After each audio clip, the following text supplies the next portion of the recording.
I think Twilliquist is actually hired to do a gig in a pub, and unbeknown to him, there's Keir Starmer and his bodyguards having a quick pint at the back of the place. You see. Anyway, Ventriloquist, sorry, I get that right in a minute, is sitting there with his dummy, and he starts off with a gag. He said, "Hey, I've got a gag about how stupid and thick the government is," and suddenly Keir Starmer pipes up from the back. He says, "Do you mind? I take exception to that. I'm in the government. I'm Keir Starmer." So the ventriloquist says, "I'm terribly sorry. I didn't mean to insult you." And Starmer comes back and says, "No, I'm not talking to you. I'm talking to the little fella on your knee." Yes, voted the worst joke ever. Yes, that is courtesy of, or is it Civil Road Infant School for the... I've heard much crueler jokes than that about Starmer, and believe me, he deserves them all. He does.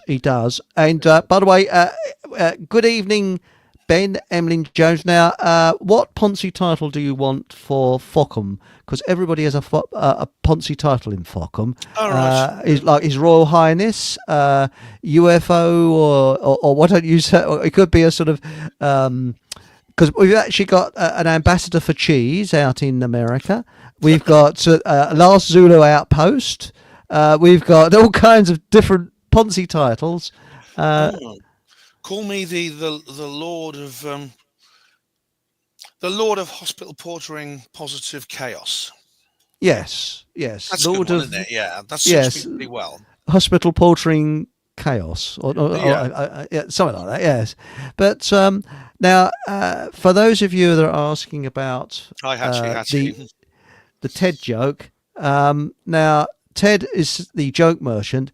We're still working round the clock to try and make the Boris Johnson gag presentable for YouTube, because if I said it in its raw state, I think I'll set the klaxons off and I get so I'm trying to clean it up where it's still funny, but the trouble is you've got to mention the words because it loses its punchline. So we're still working, and he's come up with another gag as well, which I can't repeat, about gypsies. So I can't repeat that one because I think I'll have every gypsy camp round here where I live attacking me. That's the boss that said a joke about gypsies, so I can't even do that one either. So, sorry, Ted. We've got two that we're trying to clean up. Keep Mark running. This is the problem, isn't it? I mean, this is why we were talking about the Carry On films off the air, and I think I only understand political correctness when you see its absence. And of course, I'm well aware we are on YouTube this evening. So the last show we did was Rumble, but tonight I've got to keep a lookout for the tripwires, and I will. So I know. Oh, thanks, mate. Thank you very much. And since I don't want you to come to any harm, and since we now have the Online Safety Act, it's changed its name, but it's the same legislation. We now have the Online Safety Act as law. We can still discuss things. We can but we got to talk in code, things like that. That's right. Like we talk about a certain medication and we go like this, Exactly. Yes. That's the thing. Oh dear. Oh! Barefoot Foragers come in and said, "I live with gypsies. You can't call them gypsies. Travelling people." They call them Romanies. I know. Romanies. Romanies. Yes. Actually, the true gypsies are very nice people. So I think I should say Didikoys, who the gypsies don't like, and I don't think many people like. They are the dropouts. And there's gypsies who are very clean and very nice people, and then you've got the Didikoys, and they make it bad for the gypsies. I've got to draw a difference between generalisation and judgment, because I give everyone a chance. I've noticed there are certain codes of behaviour when you generalise are more prevalent in some demographics than others. This does not mean that every single member of that demographic is to be blamed for them. That's something only white people have to suffer, unfortunately. Well, yes, I used to work with Australians, and I said they used to have pommy jokes, and I was called the Pom.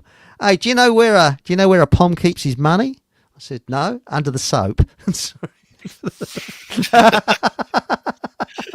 Oh yeah. And there was all. Anyway, let's have a quick shufty in chat first, and then hello everyone. Let's have a. So we got here. This geezer, don't know who he is. Who's that? Yes. Some bloke. Yeah, no. And then we got the first in tonight. That's my title. The Portering Buddha. That's a good one, isn't it? Yes, that's my new title. So can I change it now? I'm the Portering Buddha. Mark Windows is starting at the same time. Shame. Oh, blimey, we're clashing with Mark. Oh, sorry, Mark. Well, he's better than us. There's only so many hours in the day, guys. That's right. So many stations. There's so many. Now, stations. I think James was, apart from yourself, of course. Oh, hang on. Paul was first. Same as last night. 7:50. So he gets the choice of a free 2-finger salute at a celebrity. Or I think he got it last. Did he get it last night? No, somebody else got it last night. Or MP of their choice. So we can give it. So 2 fingers and a raspberry to any MP or celebrity of your choice. So there we go, mate. So choose wisely, please. And by the way, we had David Cameron last night, so we could have him again tonight. Very wise choice there. So who are we going to have tonight? And then we got Melaine. Hello, Melaine. And then we got, where are we there? Starmer is telling everyone that if we don't like the changes, we can leave. We're not going anywhere. He is. Yes. So. Well, careful, Chris. Careful. No, actually, bungee jumping. I think we're talking about medieval bungee jumping. No, actually, we was talking about capital punishment last night, and I joke about it, but I'm passionately against it. And the poll is still open on my Telegram channel. And so far, the overall majority are against capital punishment. Very briefly, do you want to say where you stand on it? You know, I oppose it because I know that. I thought you would. Soon, the reason I oppose it is because I know, especially in today's legal climate, it's pretty clear that the most of the people who are going to be hanged are going to be innocent. Right. That's right. Now, I'm not. I don't believe that this idea that no one deserves it, because there are people who deserve it, and you only have to switch on the news to see them. But just because they deserve it doesn't mean the state has a right to do it, especially a corrupt state that will just make so many mistakes and even deliberate errors to get rid of certain people. Well, that's right. And also, the thing that gets me is it retribution or not? Because to me, those people are like crocodiles.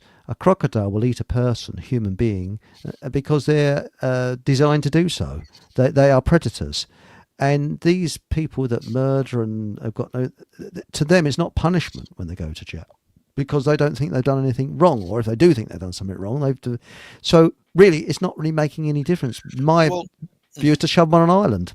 You see, we discussed this before because we talked about psychopaths.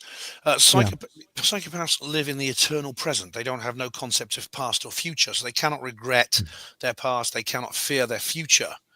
So, and of course, if they show remorse, it's usually fake. In fact, it's always fake. Like Wayne Couzens, said he regretted the murder he committed when he killed that young woman, but he was just trying to escape a whole life order. I mean, if you're the kind of person who feel remorse for doing that kind of crime, you're the kind of person who wouldn't commit the crime in the first place. So yeah, psychopaths do not fear jail because you have to have a concept of past and future to fear the future consequences of your actions. But what jail does is it keeps them out of society and things like that. Yeah. Well, I actually think we've got loads of islands. You shove them on an island with their houses there, and they have to grow their own food, but they'll never be able to get off. They're on there for life. That's it. Let them stay there, and I think that have a navy, a proper navy that patrols outside, so they can't swim away, they can't get away, they can never get away. That's the thing. And if they're innocent, well, you can always bring them back into humanity. And they haven't been. Mind you, they'll be with other psychos. Anyway, this is a different subject tonight. But anyway, if anybody still wants to vote, it's still on my Telegram channel. Yeah. And we got hello, Lounge Lizards. Hello, Stephen. Barefoot Forager says travelling folk. Yes, travelling. Duly noted, Barefoot Forager. I wouldn't be rude to. I don't want to be rude to anyone. And as I say, I judge everyone as individuals. I give people a chance. Well, that's it. Actually, you're spot on. I don't like categorizing people. Yeah. To me, people say I'm white. I'm not white. I'm a sort of a funny magnolia colour, and it depends. I mean, at the moment, I don't know about you. You're the same as me. Do you find in springtime your hair looks like your head looks like a mutant boiled egg? So it's my head looks like that all year round. Yeah, I sort of it's going from the winter where it's been covered. It gets a bit of sunshine on it. It's sort of. There was sort of strange blobs, What's on his head? I think he's got a rash or something, Now, we've got Hatchy Hatchy. Me dog Buds is the field marshal. Laugh out loud, Chris. I'm in a caravan surrounded by gypsies. Oh, maybe you are one and you don't know it. Well said, Ben. Maybe we don't know what our grandparents got up to. Maybe we're all gypsies. Because the true ones originate from India, don't they? Mm. I like this one. We can campaign for our National Straight Male Day. Racist. Now, what about I'll donate my offering to the old. Oh, isn't that bloody kind of him? Thanks, Paul. Thanks, mate. And Stephen Truthseeker says something about people's sex life. Andrew Johnson was on Sonia Poulton today. Was this some new porno film or something you got? I mean, was this? I don't think this is a family show. We don't talk about things like that. Honestly, I don't believe. Stephen, are you serious? Do you mean Andrew Johnson has met somebody else he doesn't think is a government agent? Who'd have thought it? Deb got it last night. Yes. Oh, sorry, I'm wrong. Yes, it wasn't. It was Deb. Yeah, she got the one last night. Now, you have not said that poll home yet. Well, I got my poll up yesterday. Oh, matron. Right. Oh, we got DJ B2. Hey, DJ. Hello, mate. Hey, hello, DJ. Now we've got here. What's this? Switch on the news to see them. How much are we trusting that propaganda? So remember, right. she's referring to something I said about. What I meant was there are people who commit crimes which are so horrible that I would say that person does not deserve to live. But that doesn't mean that they deserve. The state has a right to take their life. That doesn't mean that. I don't believe the state does. But yeah, I mean, of course, I don't. I know. I take your point on the news, Barefoot Forager. I do. I think the news is full of lies. I actually posted a little meme earlier, which was tomorrow morning, being April the 1st. Traditionally, the news always posts a fake story. Now, and I said, just like every other day of the year. That's the punchline. Well, and also it's the first. By the way, Happy New Year, everybody, because April the 1st was New Year's Day before they changed it, and that's why you got April Fool, because the older people said, "Well, we want to carry on with this being New Year's Day," and so they called them fools. That's where April Fool comes from. So I go against the trend. Happy New Year, and again we put it to the vote in chat. Who would like to give a 2-finger salute and a raspberry of a politician or celebrity of their choice? So there we go. So I know you'll choose someone. Worthy. Bloody hell! So we not only got, what is it now, Andrew Johnson on Sonia Poulton, but we've got Michael Zarian has attacked David Icke. What with right. sauce bottle or something? Or well, David's been on the warpath lately. I mean, I don't know about Michael. I haven't actually followed Michael much, but David's really been on the warpath. He's had a go at Russell Brand. I sometimes think. I sometimes think he can be unfair. I mean, I respect David, but I don't agree with everything he says. Certainly. Well, let's put it this way. I do not give negative reviews for anything, and I think that it's very easy to make enemies. So I like to make friends, and if there's a disagreement, I think naming names, I don't really like all this slanging match, really. And we said that and I said this and all that. And I think everybody in chat last night and everybody in chat tonight as well, and the panel on the show last night, the show went through because nobody was over talking anybody, and everybody's putting their case forward, unrushed, totally relaxed, And hang on a minute, we got one coming in. Here it comes. 2 fingers up to Rachel Reeves. You mean Rachel of the accounts? Rachel Reeves. Rachel Reeves. She should try living on benefits for one day. She wouldn't last. Or if you're in America, you see. So there we go. So we've got the American one as well. Yes, Rachel Reeves. If I had a dog that had a face like hers, I'd shave its arse and train it to walk backwards. So there we go.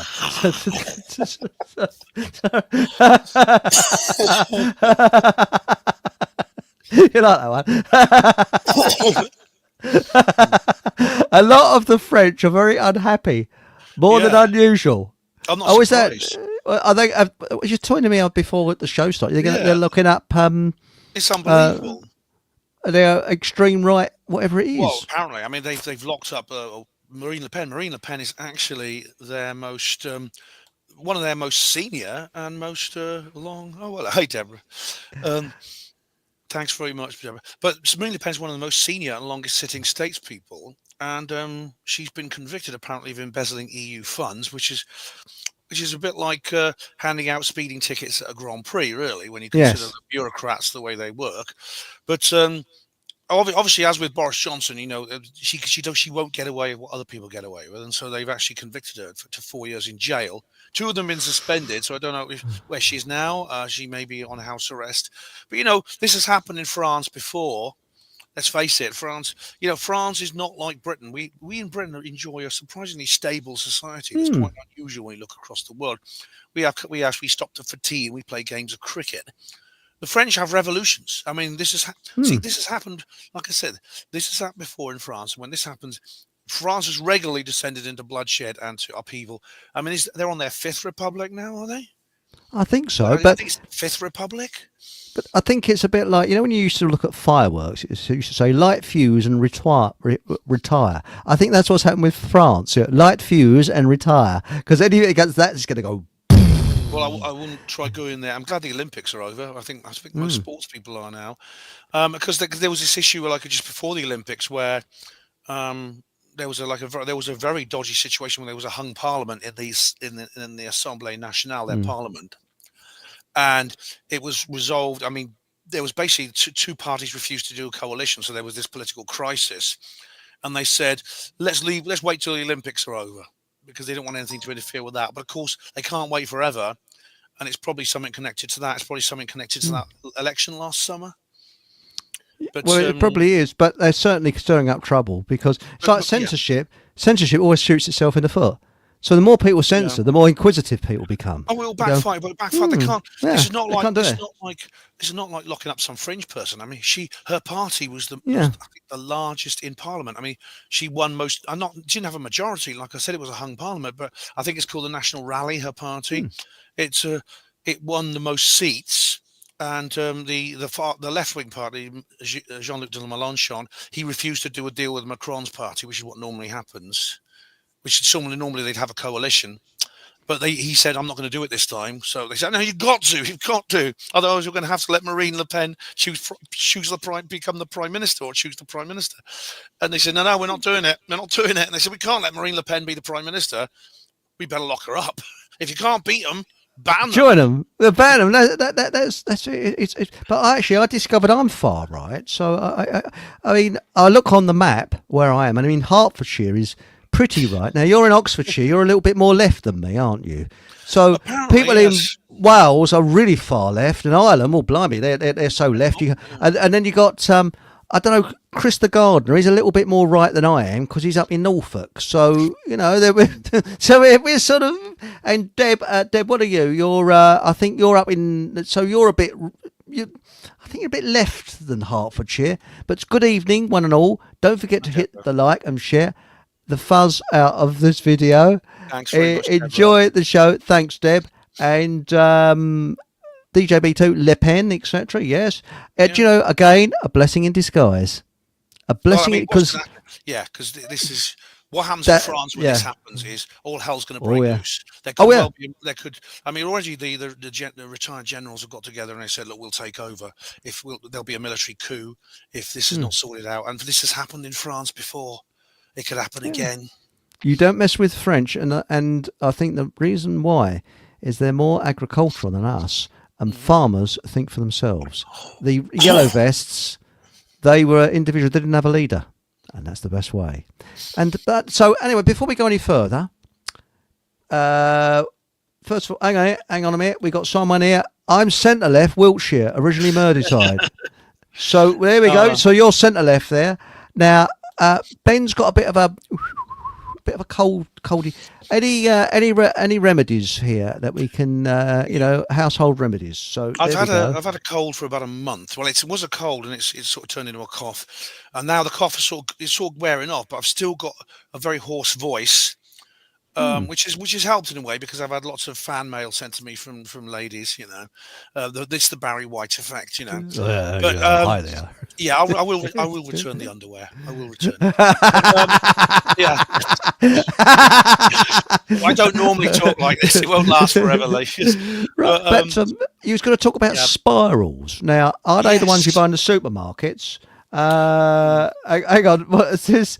Red rum also has a very hoarse voice.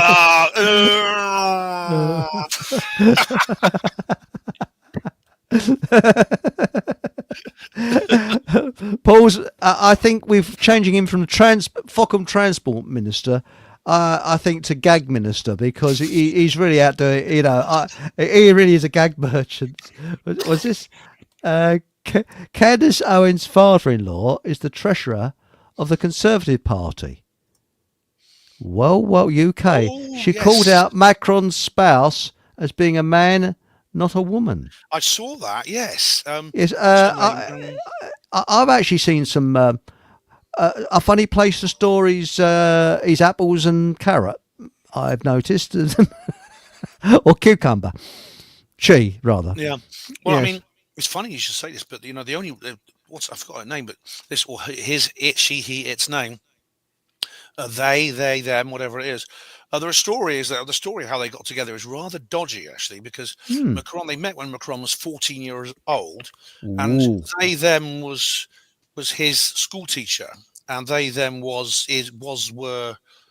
whatever the pronoun or verb form you use, was about 20 years older than him, and then they, them apparently weren't in a relationship when he was underage, but then they, them, and Macron were later on. And then it was only after that suddenly they, them appeared.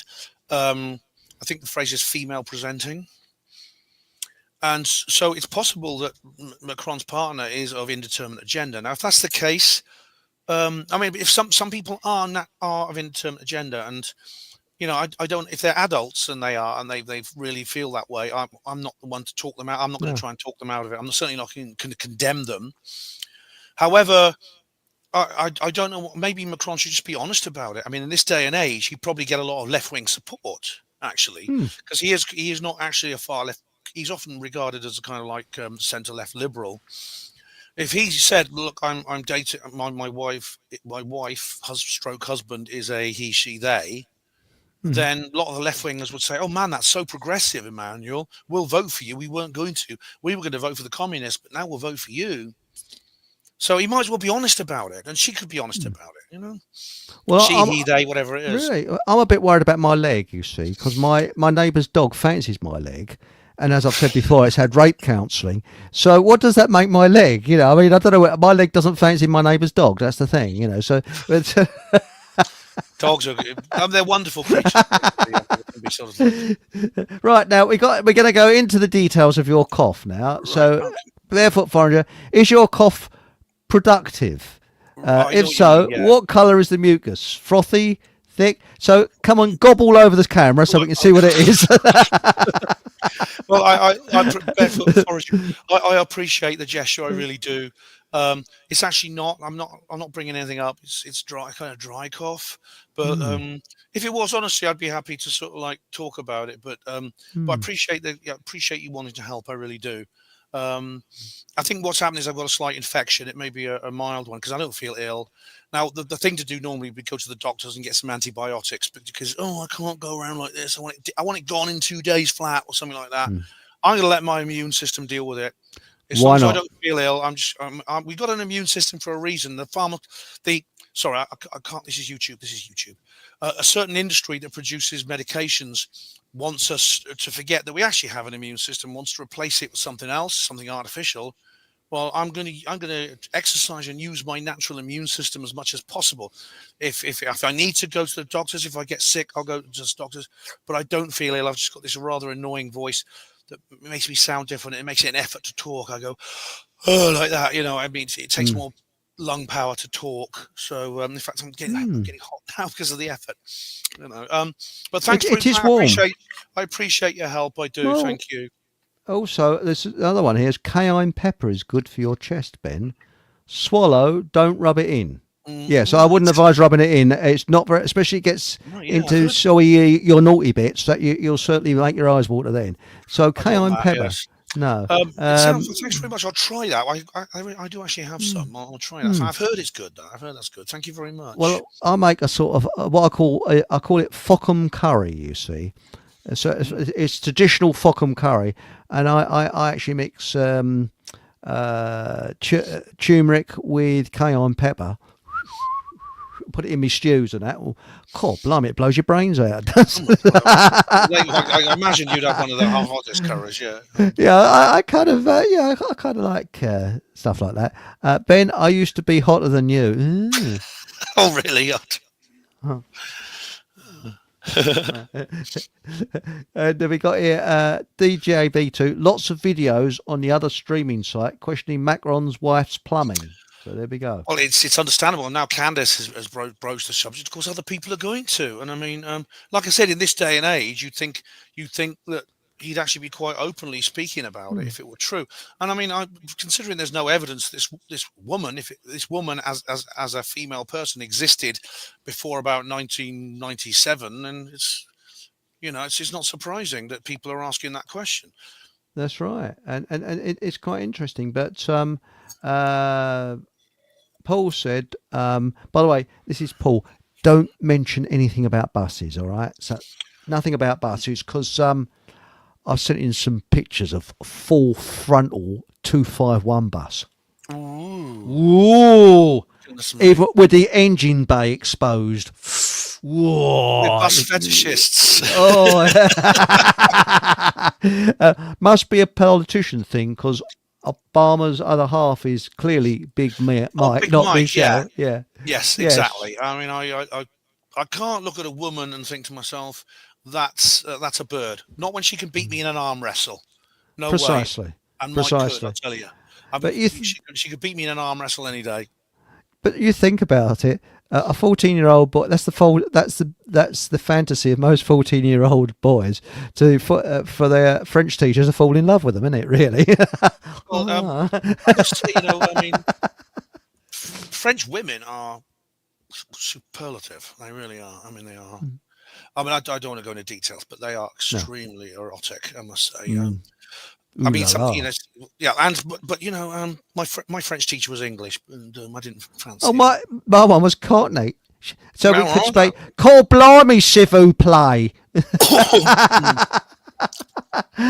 Yes, we sort of spoke with, learned how to speak. I mean, you would think that you'd have a person that was French to teach you French. No, we had a Cockney teacher who's French who spoke like this, so it's sort of s'il vous plaît, like, mate, and all this. She had her accent when she was speaking. Yeah.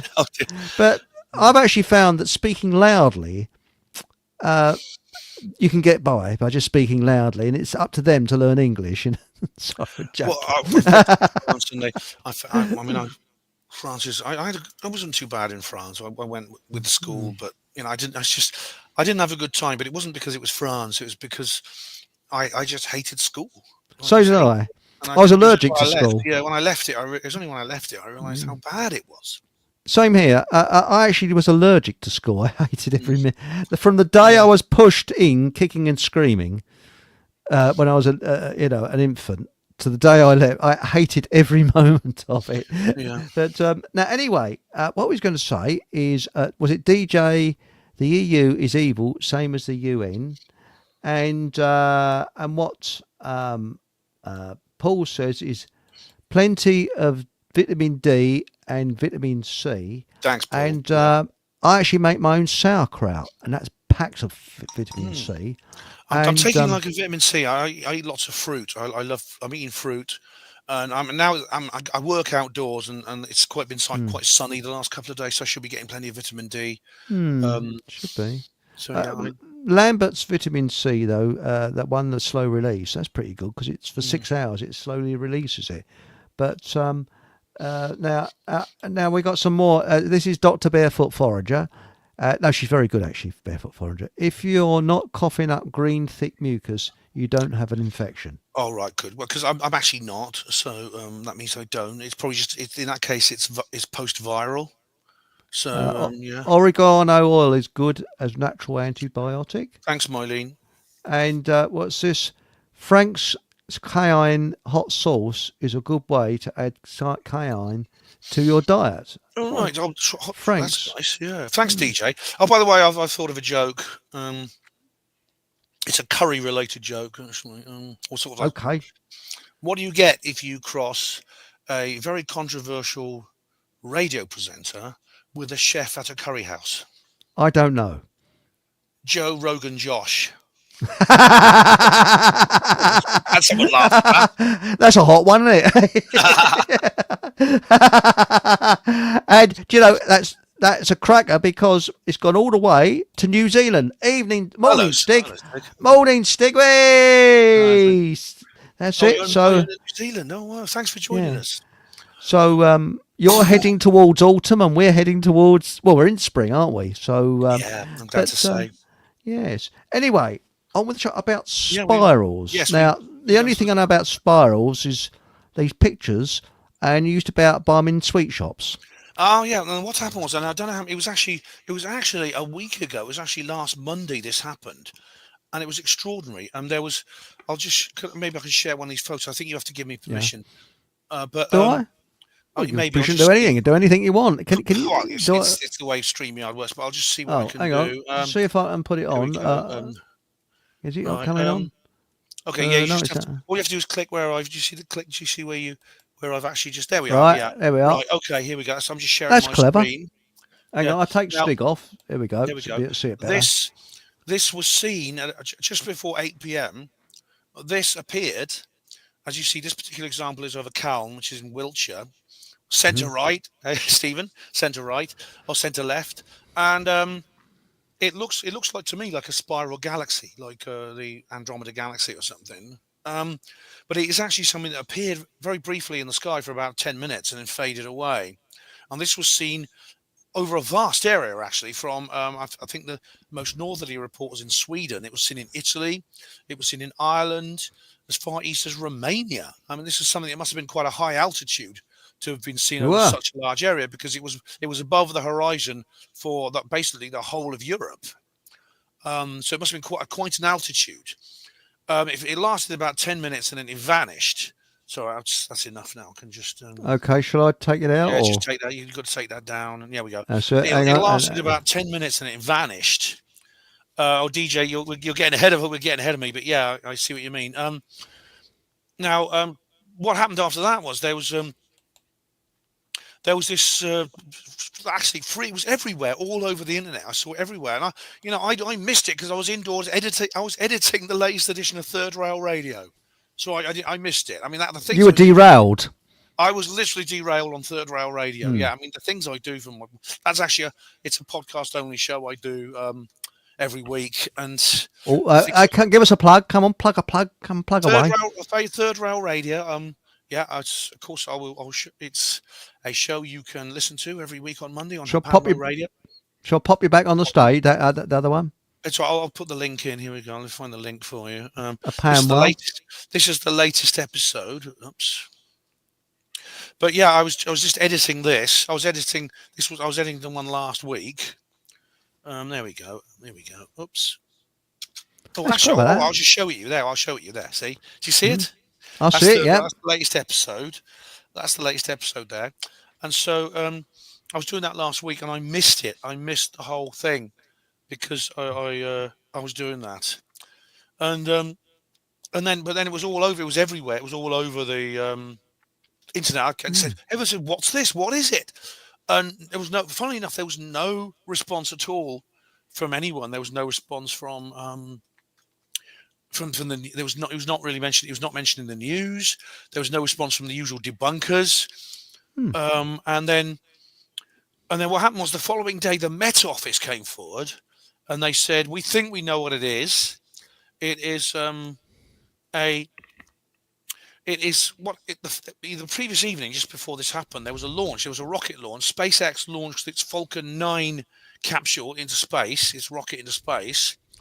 It was actually this was interesting. It was on a classified mission for the US government. In other words, I think it was probably launching and deploying a reconnaissance satellite. That's my guess. But nothing was said about the payload. It was something highly classified. And when it reached orbit, then, and as you know, if you've watched the SpaceX launches, the ascent stages are actually reusable. So it does, unlike previous rockets where it just falls into the sea and we lost it. It actually returns to the launch pad and you can use it again. You refuel it and you can use it again. But he said before that it was venting fuel into the upper atmosphere where it's very cold. The fuel froze into these kind of ice crystals, and that's what caused this effect. Now, what's funny is that SpaceX never made any comment on this. They never made any comment on this at all. And what's more, you would think, knowing Elon Musk, you would think that he would have said something beforehand, because Musk, he is a natural publicist. He likes to draw people's attention to his product, which is why these Starlink satellites are always visible in space, because, wow, we can actually see something in space from the ground with a naked eye. It's like amazing wonder. And he knows this. So you'd think he would tell people in advance, you in Western Europe, look out for the descent stage when it comes down, because it will be venting fuel, which will be visible. But he didn't. Nothing was said beforehand. So this day, SpaceX have not confirmed or denied that this was actually their product, which is uncharacteristic for Elon. So I can't help wondering, as Mylene has said this and DJ has said this, it's actually what we're seeing is something completely different, a completely different kind of phenomenon. The word portal refers to the opening or the entrance or exit of a wormhole, which is essentially a passage outside the space-time continuum to another place, sometimes another part of the universe, folding space, as Frank Herbert said in the Dune series of books, or to a parallel universe. And the funny is, this sort of thing has been seen before. How many people were listening? Remember, in 2009, there was the Norway Spiral.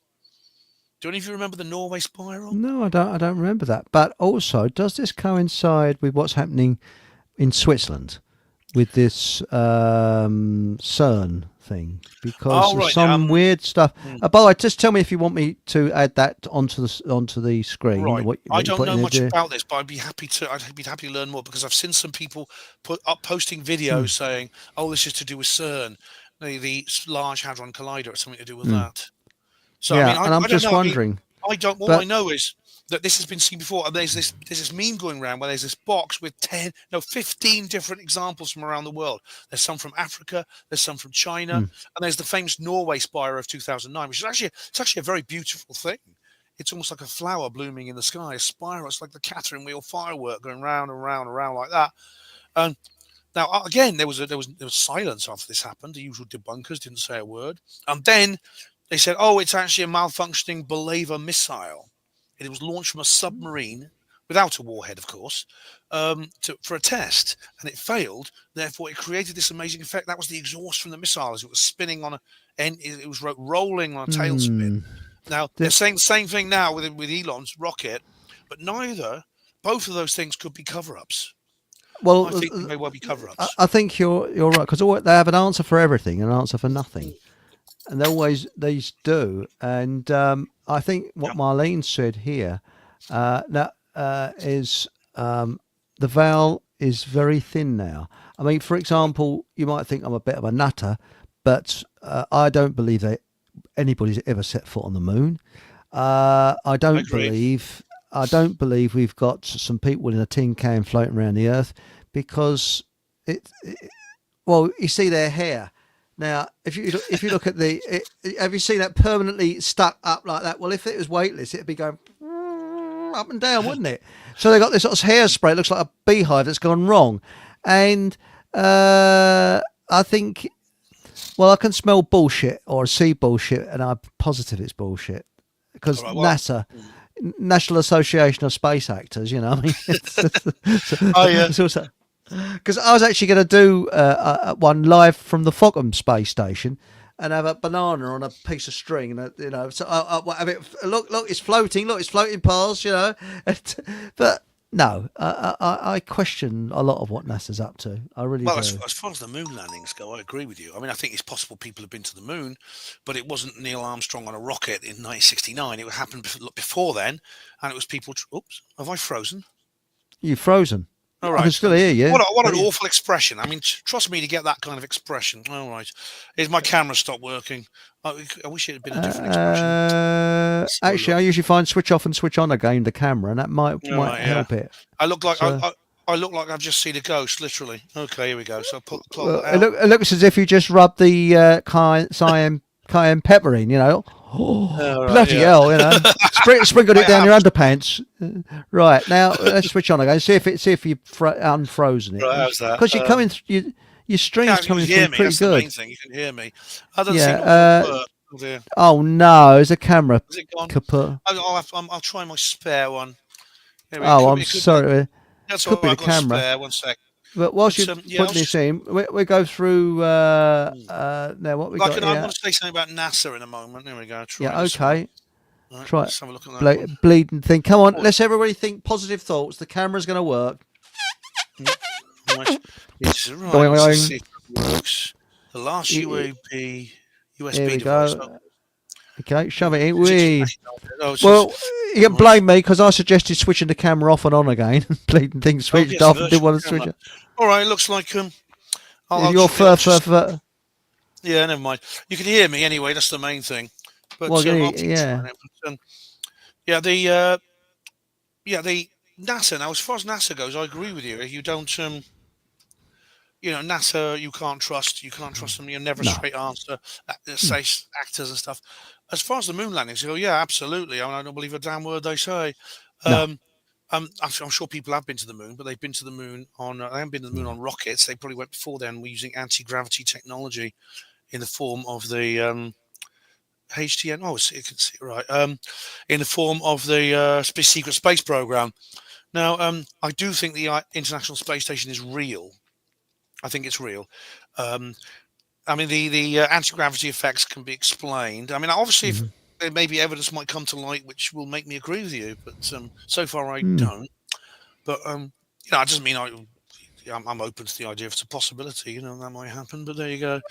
But what I was going to say, Ben, if you want to plug your camera back in again, I might be able to switch it on from this end. Okay, right. I'll try. So I'll give it a try. So it might jumped it up the old up the kind of pass. It might.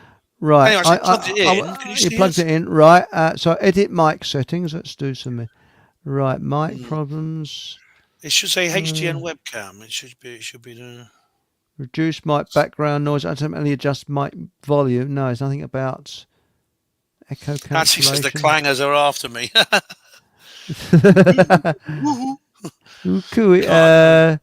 No, it says edit mic settings. What about camera? Is it got camera? But it's nothing about camera. I'm sorry. Well, it's. Oh, sod it! I thought I might be able to do something there. No, I don't know why that is, but anyway, bloody. I could leave. I could try leaving the studio, shutting StreamYard, and coming back. I mean, is it worth it? It's up to you. It's up to you. Okay. I mean, I can go through chat whilst you're doing that if you want. It'll only take a few. It won't take. Okay, right. So we're going to chat. Here we go. See you in a minute. See you in a few moments. Okay. Now, Haji has said, are we going, a word that I can't really mention on YouTube?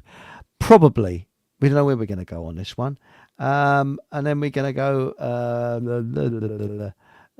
now Paul has said, NASA's full name equals 666 in gematria. Really? That's interesting. DJB2 says, he's back. Hang on.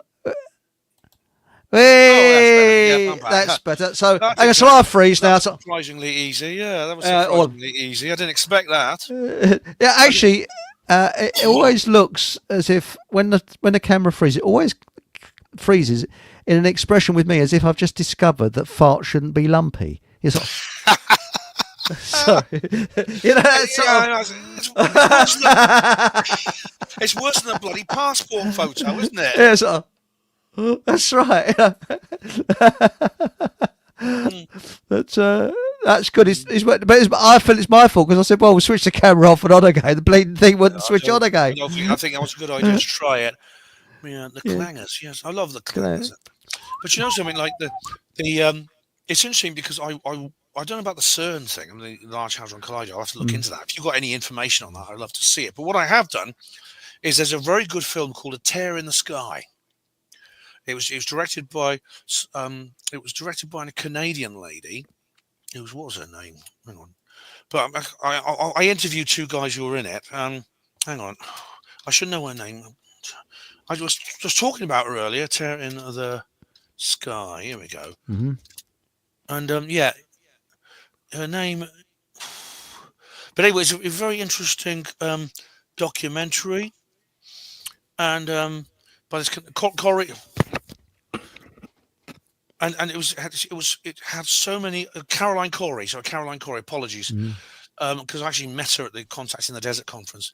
I also interviewed a guy called David Mason, who designed a lot of the equipment they were using, and a guy called Dave Altman, who was part of the camera crew. Mm-hmm. But they basically went to the place where the Nimitz footage was photographed. That is it's called the California Channel. And they decided to try and gather the evidence themselves. And they did actually capture this strange thing in the sky. And not only that, but they actually captured little tic-tac UFOs dropping out of it into the sea. Now, that's extraordinary. But you see, the idea of this was kind of like a portal. It's kind of a portal. Now, these things are coming through portals, which you'd expect if they have to travel a long way from stars and galaxies. It takes too long if you can't. You have to find a way to bypass space.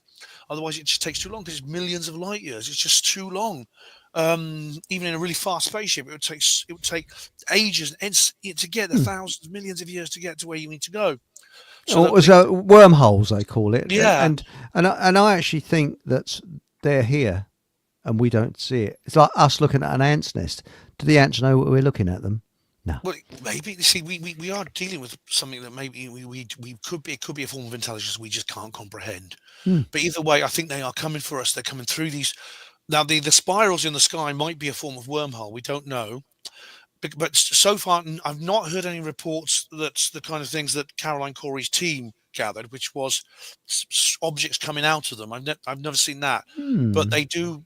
It could be something like that, or it could be something to do with HARP or one of these other technologies, because the idea that they are putting energy into the ionosphere of the Earth for various military intelligence purposes, like, for example, confusing nuclear missiles, dealing with enemy satellites and things like that. It's part of the weaponization of space, because HARP is something which actually it puts massive electric charges into the atmosphere, which can break down communications such as extremely low frequency radio waves, which are essential for delivering instructions to nuclear submarines to launch their missiles and things like that. Hi, Yvonne. Oh, Yvonne Taylor's there. Hi, Yvonne. Oh, well, we got Yvonne Taylor. Let's have a look. Where are? Oh, here she is. Long time no see, Ben. Hello, Yvonne. That's it. And this is quite interesting. We got here NASA's logo has a serpent's tongue going across it, which looks decidedly like a T, which gives NASA the interesting name Satan. It does, and indeed, if you look at the logo of CERN, it has a 666 in it. These things are encoded; they're sigils. These are occult symbols which actually have power of their own, and they're often encoded into various institutions like this deliberately, I think, by people who understand the occult and how it's a real thing and how its power can be used for their own purposes to further their own ends. Yeah, well, you're right. I mean, was it NASA? Never a straight answer. Yes, that's right. There never is. Now, Stephen Tree-Seeker says they definitely have spaceships, but I don't think they have been past the Stargate. I don't think they can get past what's that now? The what's that layer? The Van Allen belt. The Van Allen belt. I don't think they can get past that. So they might have stuff floating around the Earth, but it's not past the Van Allen belt. And there's an interesting one from DJ B2. Funny how the Austrian painter stuff in Argentina is releasing. That's interesting. What do you mean? Something about the Van Allen belt? That's that high, and he lives over there, doesn't he? I think that's the bloke we're talking about. Yes, yes, certainly Van Allen belt. Because I want to come on to the German guy in a minute, but you see, you're right. I mean, in fact, the International Space Station, I know you don't believe it exists, but it is actually beneath the Van Allen belts. So it's not actually in a position where it has to deal with the space radiation in the way that a craft outside the Van Allen belts would have to deal with it. But yeah, I mean, so far I don't believe any manned mission has gone beyond the Van Allen belts, except those of the secret space program that use technology which is not available to the general public in terms of free energy and anti-gravity. The rockets to the moon were fake. The one that's coming up, I mean, it'll be another fake one, I think. The Artemis mission, which is coming soon. They're going to send 4 people to the moon, apparently, in next year, they say. I don't believe them, but anyway, we'll see what happens when it does. But just wanted to say that before we move on to the old Mr. H. Mr. H. Now, I personally don't think, with the evidence there is, that he got to Argentina, and the evidence is that when you look at the people that were in the Chancery just before it fell,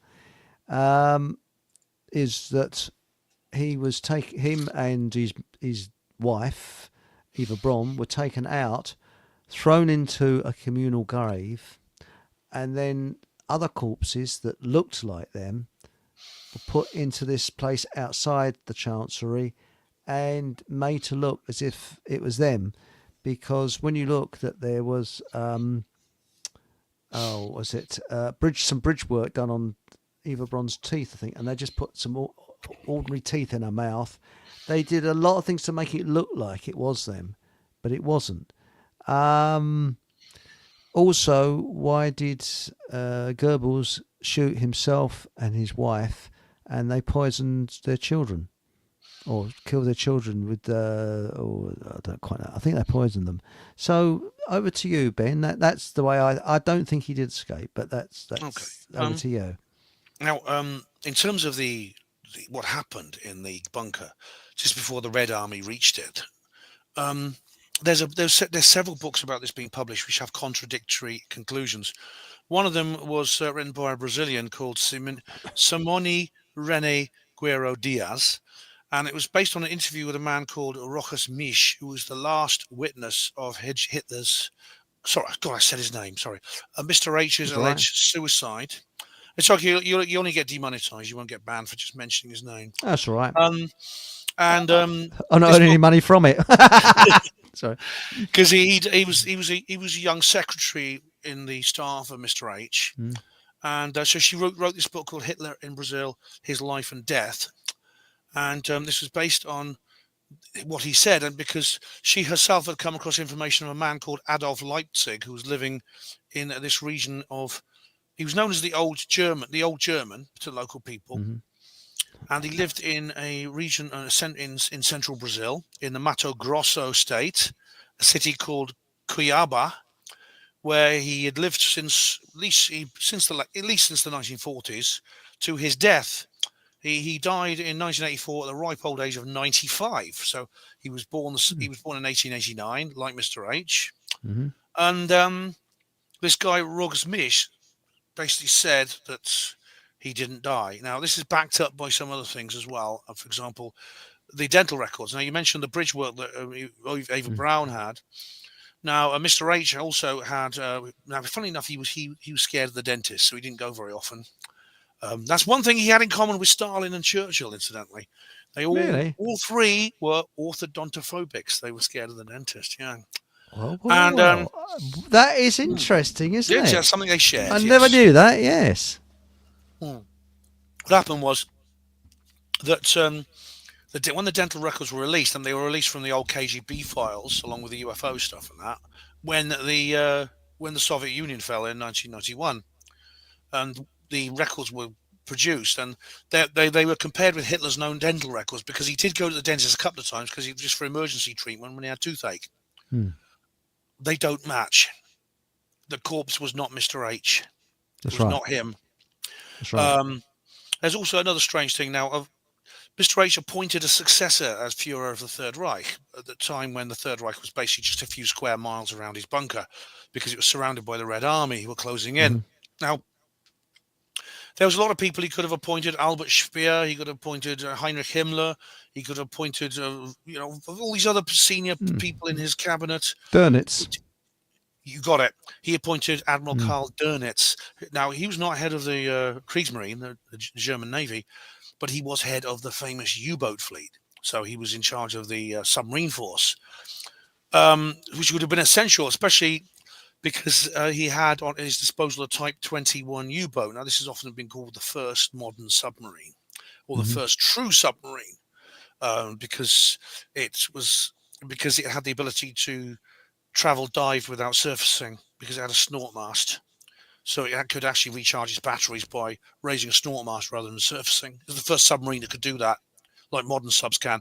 It was the best thing until nuclear power, and it was much quieter than a nuclear sub as well. So it had this stealth advantage that a nuclear submarine doesn't. And he needed to get out, and he had captured Allied aircraft. There was also a tunnel which was an adaptation of the Berlin underground railway. So he could have escaped through basically an underground train, or even on foot if the electricity was off. But he could get to an airfield where there were captured Allied aircraft that could take him to a port in a neutral country, where he could have got on that submarine, which could have taken him anywhere. Now, there is you said you don't believe he got out. It's contradictory information. Well, that's right. But although I'm equally open-minded, because if someone can convince, at the moment, I don't think he got out. But if someone can provide me evidence, with the evidence, the information I've got at the moment, but I'm open-minded with everything, because fair enough. Yeah. I think it's important to be open-minded. But the both stories are very convincing. Both are really very convincing. For example, there's Gerard Williams. Now, Gerard Williams directed a film. It was actually called Grey Wolf. He wrote a book as well with another. What was the name of the other author? I'm just trying to look things up in my notes as I go along. Grey Wolf. It was like a docudrama film.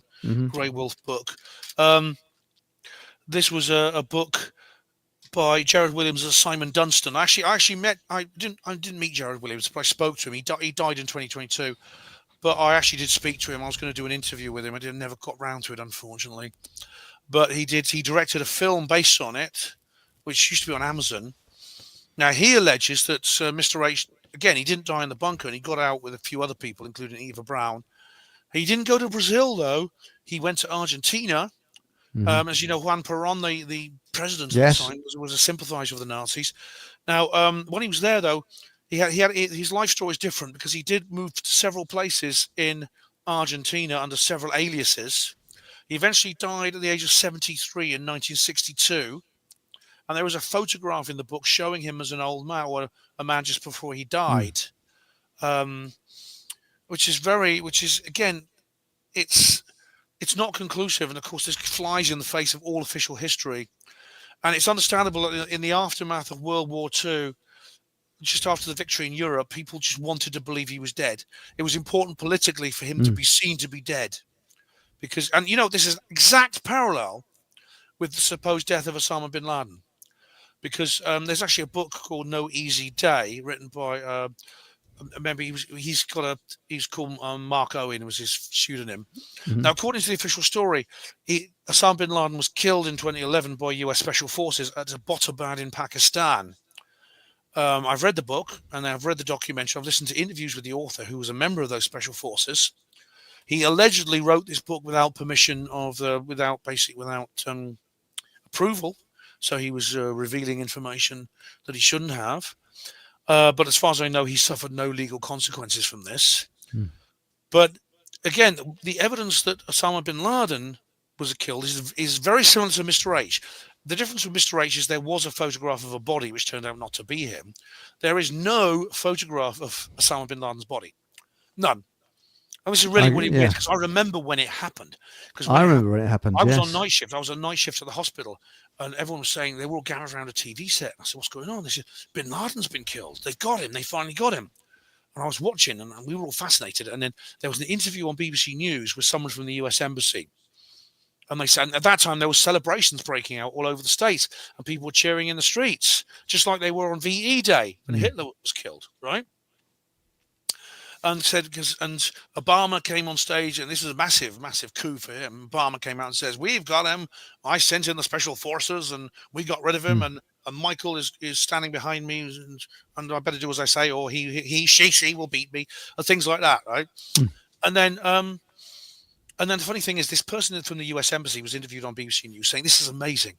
And they said, "What's going to happen now?" She says, "His body will be taken to the United States. It will be repatriated to the United States. It will be put on display. There will be a press conference, and selective members of the press will be allowed to view the body. And there will be photographs published, maybe changed for cosmetic reasons, because apparently he was shot through one of his eyes.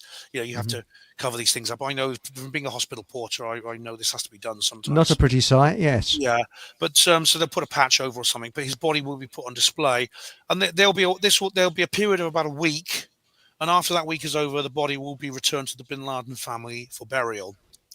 But there's absolutely no doubt the body will be repatriated to the US. Well, what actually happened? No photographs that were taken of the body that have ever been published. There was a fake one, which is actually a still from a computer game. But that was actually repeated in the media as fact before someone pointed out that it was actually from this computer game. But the body was taken to an aircraft carrier, and they carried out an immediate burial at sea. So they found a member of the crew who was an ordained imam, and he was given a proper Muslim burial in the sea. So his body's gone. If the body ever existed, it's gone. And this is weird. So it's a very similar situation. I think you got a good point. He was seen to be killed, and the world thinks he's dead, as they said in Incredible Hulk. You know, the world thinks he's dead, and that's all that matters. Just like the world thought Hitler was dead, and that's all that matters. It is odd. I mean, but I think this is the closest.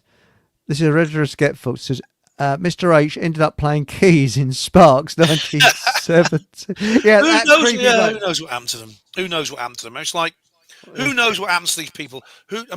People joke about us conspiracy theorists. We think Elvis is alive. Blah blah blah blah blah. No, Elvis is not alive. Unfortunately, he did die.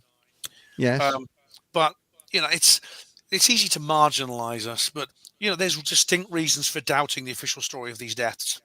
Distinct reasons. You got a good point. I mean, I've said this 1,000 times online. I'll be very, very brief with it this time, because people are saying, "Oh, bloody hell, he's not on about that." So anybody that's heard this story before, go and make a cup of tea. I'll be about 5 minutes. But no, I'll skim over it. When my sister started work, she worked with a German girl, and this was in the 60s. My sister's much older than me, and this German girl, very, very. Again, I'll be as brief as possible because everybody's heard it 1,000 times before. She was in Berlin in 1945 when the Russians were racing towards Berlin, and they heard gunfire in the background, and she went to run an errand for her mother, and the Russians had the Soviets, not the Russians, and it was the Soviets, had made a breakthrough, and whilst she was gone running this errand, when she came back, there was just a pile of rubble where her house was. Yeah. And lucky for her, a retreating German regiment took her under their wing and said, "Well, we're going to surrender to the Americans." But they didn't. They surrendered to the British, because the thing was that to surrender to the British, they thought they'd have a hard time because the bombing of Britain and that. But it's the other way around. The Americans gave them the hard time. It's the British that weren't so bad. Anyway, cutting a long story sideways, she was brought up in an orphanage in this country, and she started work. And remember, this was the 60s. and she always wanted to go to Argentina. She always had this urge, this constant urge to go to Argentina, and she saved up and saved up and saved up, which is a lot of money in those days. Went to Argentina, and she went into this hotel there, and she just got depressed. She thought, "What the hell am I doing here? I've spent all this money to get here. I've got no reason to be here." So she went outside, and there was raised fish ponds outside, and the seats round them. And she sat down with her hands in her sort of face, depressed, and a woman came and sat next to her. It was her mother. Oh my goodness, that's like a psychic thing, isn't it? Mm. That's like and the girl was sorting out the papers to get her mother to England. That's when I've heard of amazing stories like this before. I really have. But it's like that's beyond coincidence, isn't it? I mean, that can't be. I mean, I know the skeptics will say, well, they were just very, very lucky. And you can't disprove that because it's physically possible for you accidentally to bump into a long-lost relative in a foreign country. It's physically possible. This did happen with my mother. Yeah, but it is beyond it. Common sense says that it's just so unlikely that you just to say this is just a coincidence, especially when these coincidences pile up on top of each other. All there's a teetering Jenga pile of coincidences that the skeptics will not address. And you know why? They won't. They will not declare a statistical ceiling above which they'll stop calling out. I agree with you. There's no cut-off point for the skeptics. Everything physically possible could be a coincidence, and they will always say it's a coincidence, no matter how absurd and unlikely. Rather than admit the truth of the matter is that there's something strange going on here, because the skeptic is a true believer in the absence of the strange. Well, you're spot on there. I mean, when I was a young teenager, I went with my parents on holiday to Austria, and my mother was there, and a fella came over to her and said, "Hello, Else." And she looked round. It was a little boy she used to know that lived up the street to her. There's lots of coincidences like that, but the thing is that you're right about skeptics. I mean, that bloke, I can't remember his name now. You don't see much of him now. The famous atheist, what was his name now? Richard Dawkins. Richard Dawkins. I'm afraid I feel a bit nauseous if I say he's got a personality, but it's just I find the more I find out about what is, shall we say, the unexplained, the more I realise I don't know about it, and the more I explain, and I'm always have been fascinated in the unexplained. Why are we here, what we're doing, and that type of thing. But coincidences. Now, Yvonne Taylor says, I don't believe in coincidences myself. Well, Dave Starbuck used to say, it's not a coincidence, it's meant to happen. Nothing is a coincidence. I met Dave. I actually knew Dave. He's an amazing chap. Yeah. Dave Starbuck, yeah. Yeah. See, I think it's possible for there to be coincidences. If I've experienced things which happen. I think that's strange, and I don't accept there's anything really strange going on. It just happens. For example, would be meeting somebody who lives in my town unexpectedly on the street. Now, that's something that could easily happen. It's a 1 in 100 chance, but given enough permutations, it will happen at some point, because he lives in the same town as me. All right, that is perfectly possible. I met a friend who was a hospital port with me years ago. I met him on the street. We just happened to be on the same time at the same place. That I'd call a coincidence. But if I'd met him on the other side of the world when we hadn't seen each other for 40 years, that's much less likely. That's 1,000,000 to 1 chance, or even more. Of course, it's physically possible. And again, the skeptic, you could say to a skeptic, well, I say, it doesn't matter if it's 1,000,000 to 1. It doesn't matter if it's 1,000,000,000 to 1 chance. It's physically possible to happen. Therefore, the skeptic explanation wins by default, because it doesn't involve anything weird. Through some principle, the skeptic never explains.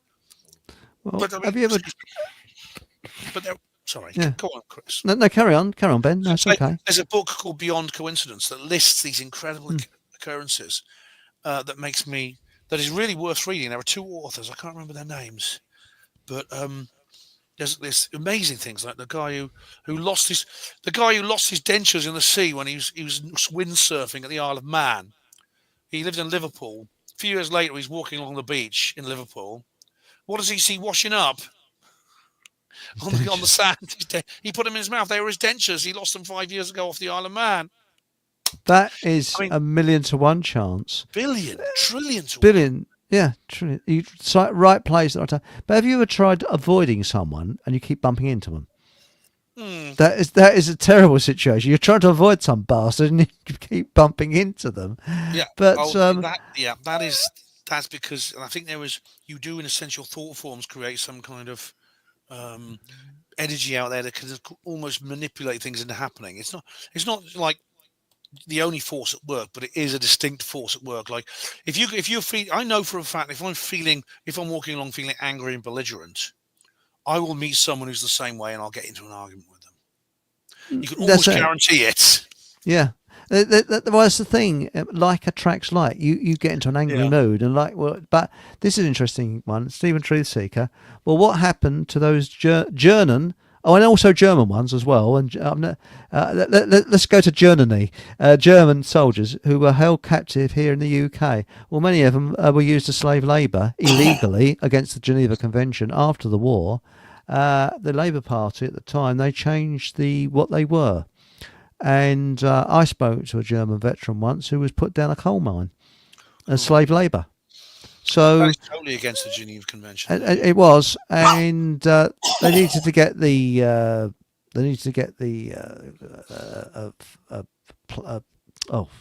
get there in a minute.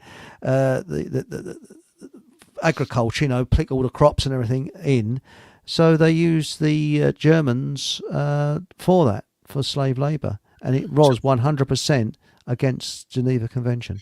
Almost everything that happened after World War II. This was after, it was against all international law. I mean, Germany, it was one of the worst places on earth to be. I mean, I'm glad your friend got out, this lady, because firstly, it was the bombing, which was like, I mean, if you look at this guy I knew who'd been, he connects to the H story in Antarctica. So I won't go into it now, but he said he could smell bodies under the rubble, and there were millions of them. I mean, it was almost like a nuclear apocalypse. What happened to Germany and by the end of the war? Hamburg and Dresden. Yeah. Every major city was bombed to pieces. I mean, even as a child, when I went to Germany, went from Holland, I noticed that the buildings all look new compared to Britain. That's because they're all post-war. And there was the abuse of the people, the sexual violence against women, which was absolutely endemic, and it was beyond mere sort of like opportunism. I mean, it was specifically a strategy. It was an absolute strategy that the authorities were using. In fact, Ilya Ehrenberg, the Red Army general, actually ordered the troops to rape the German women. That's right. That's correct. And the German prisoners of war, there were over. I mean, there were two. I think.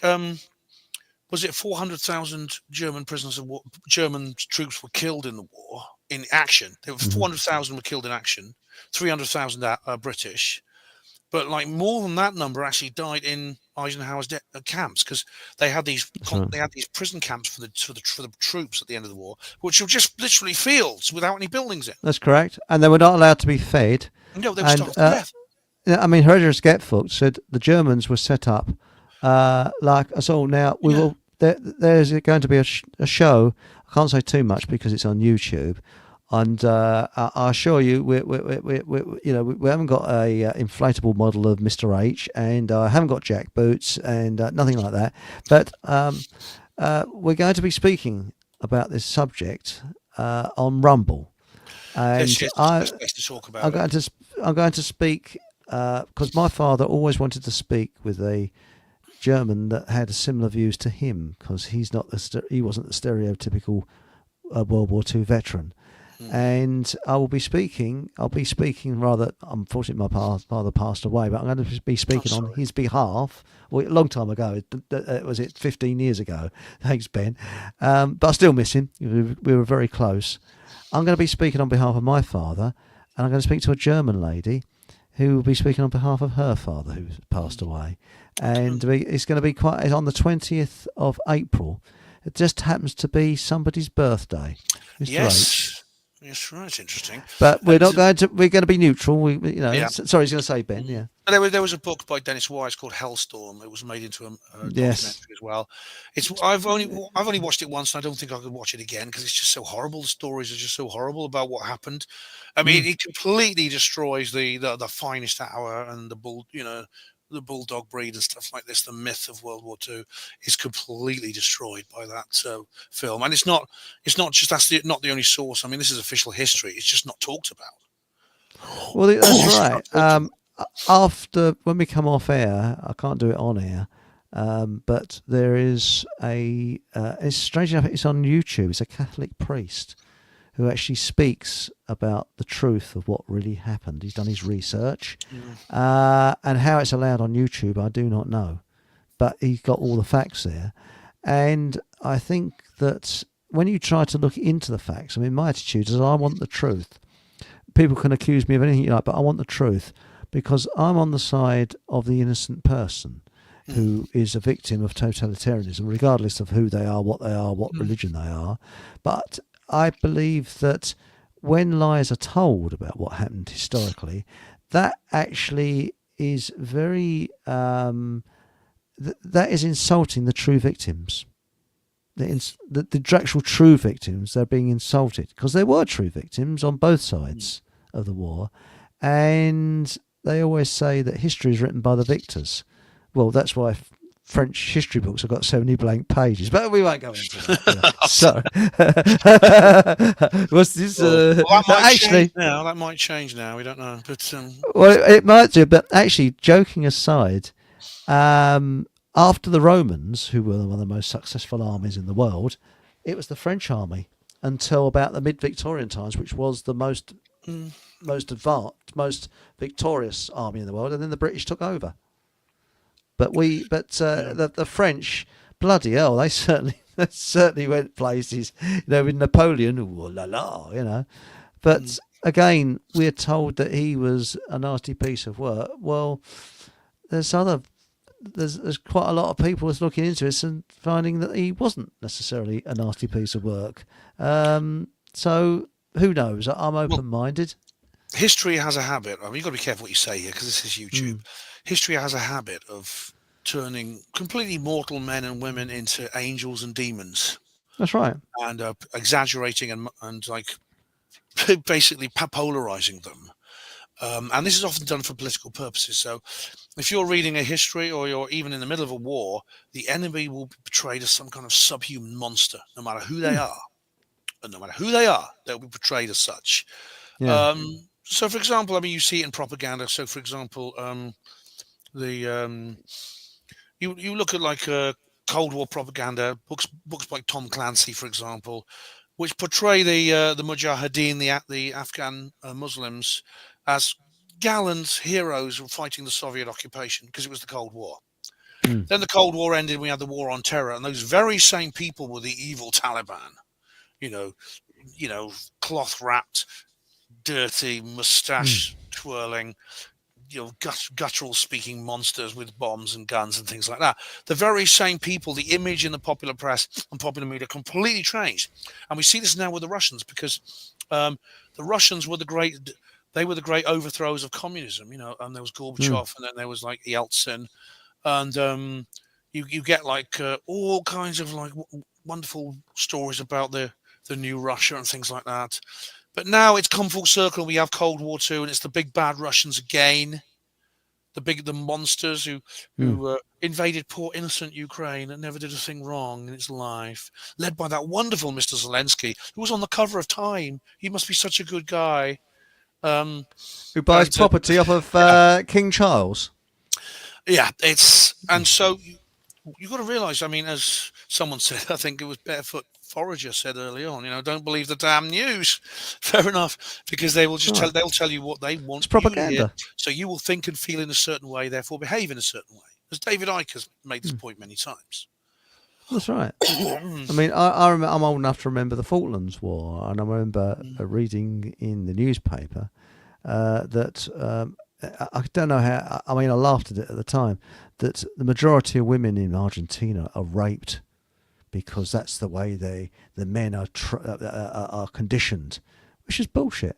Total and utter bullshit. Yeah. But it was propaganda against Yeah. Argentinians. Now, it wasn't the average Argentinian, the nice person that lives and tries to earn a living like the rest of us. It was the, excuse my language, the arseholes who run countries. That is the big problem. And I've often said, I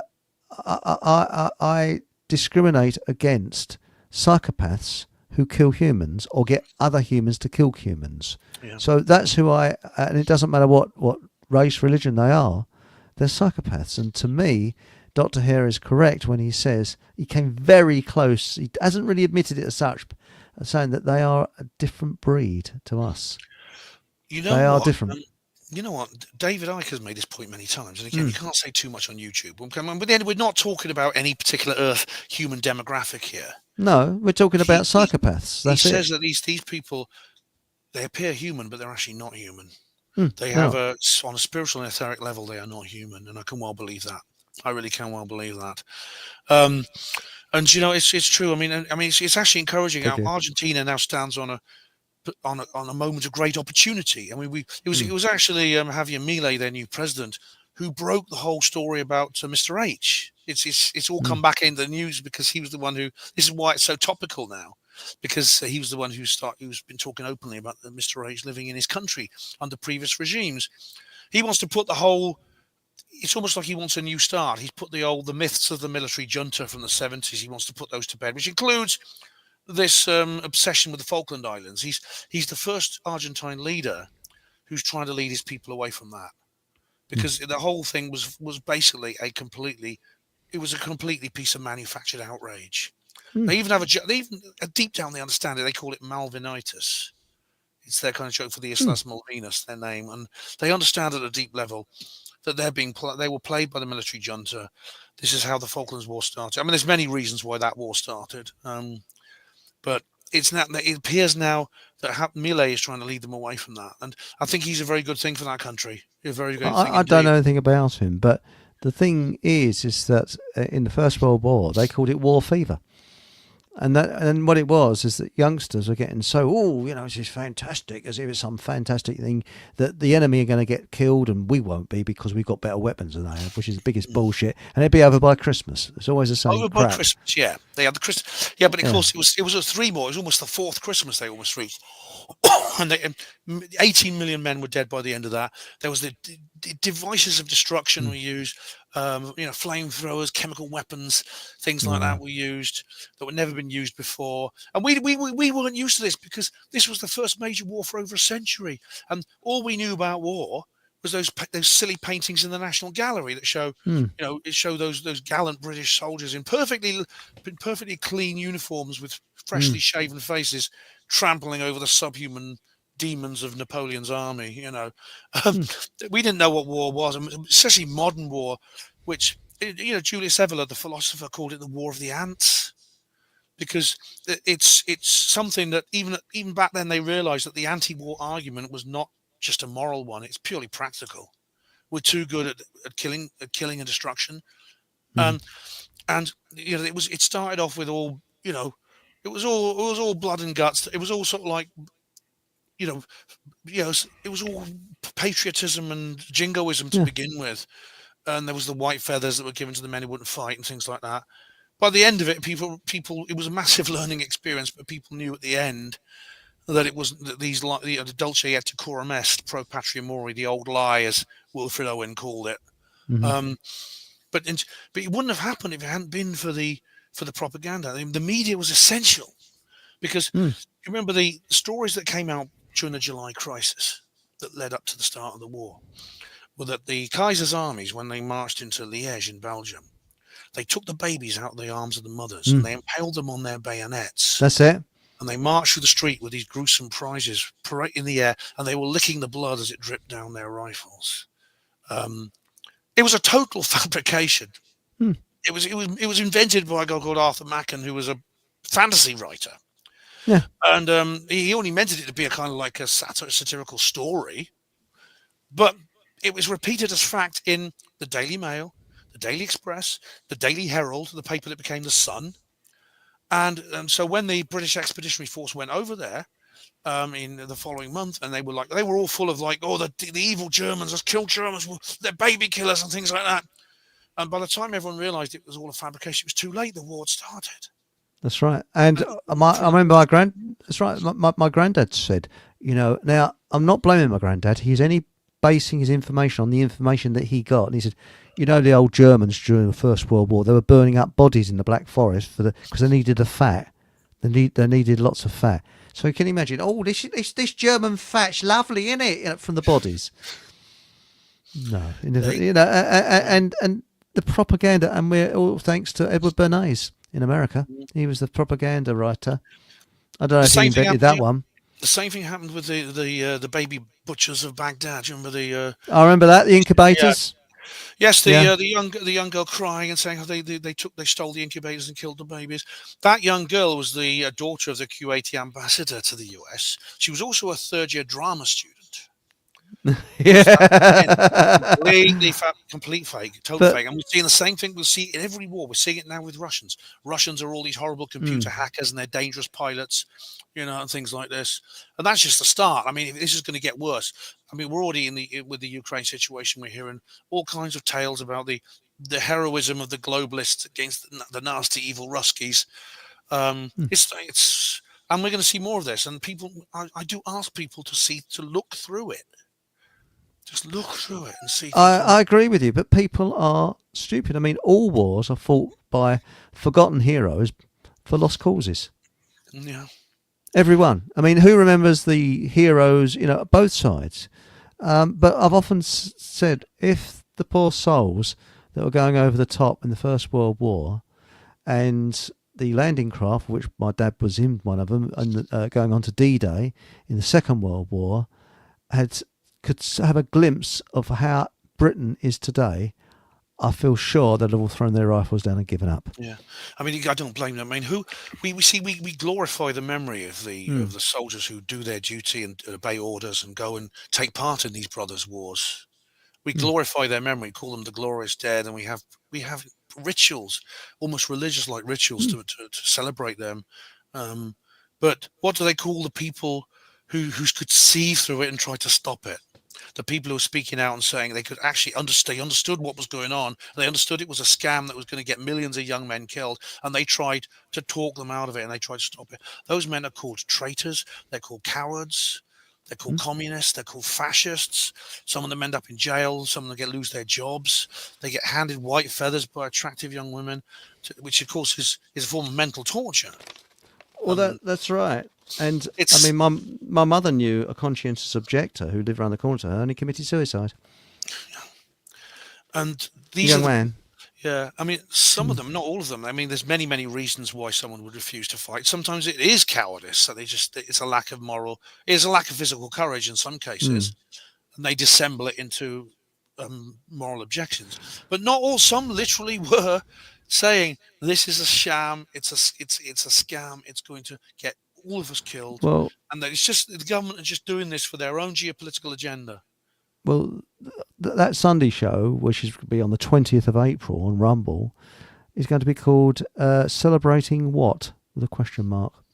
Or commemorating what? Because what are we commemorating? Because it was... I can't go too far into it on this, because, again, I'm not being... shall we say, extremist or anything like that. I just want truth. That's all I'm interested in, not propaganda. The amount of propaganda that's believed to this day is unbelievable. But if you like to go on to all the W's, warveteran.co.uk, there's a film on there called The War Justification Industry that I did about 15 years ago. It's, well, a lot of people said that it brought them to tears. It's worth watching. It's very educational. It's only about 10 or 15 minutes long, but it's not on YouTube. I hate to tell you it's not on YouTube. And it's quite a film called The War Justification Industry, and it exposes a very famous veterans charity, but I won't say more than that. Fair enough, yeah. And I'm not surprised it's not on YouTube. But, it's George Orwell in 1984. He assists the scenario he describes. He describes like a single world entity like a world government, but it's divided into these three power blocks that are constantly at war with each other, and these allegiances will change almost seamlessly, and no one notices. And the war continues nonetheless. It's never over. The classic line is, "Wars are not meant to be won or lost; they're meant to be continuous." So what he's essentially saying is that in a dictatorial world dictatorship, that's a tautology. You know what I mean? In Mm. a tyrannical world government, there would need to be continuous war. It couldn't exist in a state of peace, because these people understand human psychology. They employ the best psychologists. I knew one of them, and she was she was an evil person who was incredibly destructive. They employ the best psychologists in the world to manipulate people's minds, and they know exactly how we tick. They monitor us totally, and they know very well that if they're going to have their one world order, one world government, which that they want, that's the model they're going to have to choose until they find a way to control our minds so thoroughly with electronics and drugs that they don't need it anymore. And that's their ultimate objective. By the way, what I was going to say, you're spot on there. This website, if you do it on Google or use Chrome, the links won't work. It seems to only work on other. Well, it works. I know for a fact it works on Firefox, but for Chrome, it doesn't work. I don't know quite why. So it's because it probably contains material that is being filtered out by the That's censor. right. So they are using these. They've filtered it out. So if you go on there and the links don't work and there's blanks on there, you'll know that it's being censored. So try using Firefox or another browser, and it'll work on that. So that's it. But yeah, sorry, Ben, I cut across you there. That's all right. I finished my point, but yeah, but, you're spot on there. Now we got here Six Blade. We know who Six Blade is. It's Survival Steve. Says the Belgrano was a Beltane ritual, as was the bombing of Stanley Airfield. It was the right time of year, wasn't it? Yeah. Yes.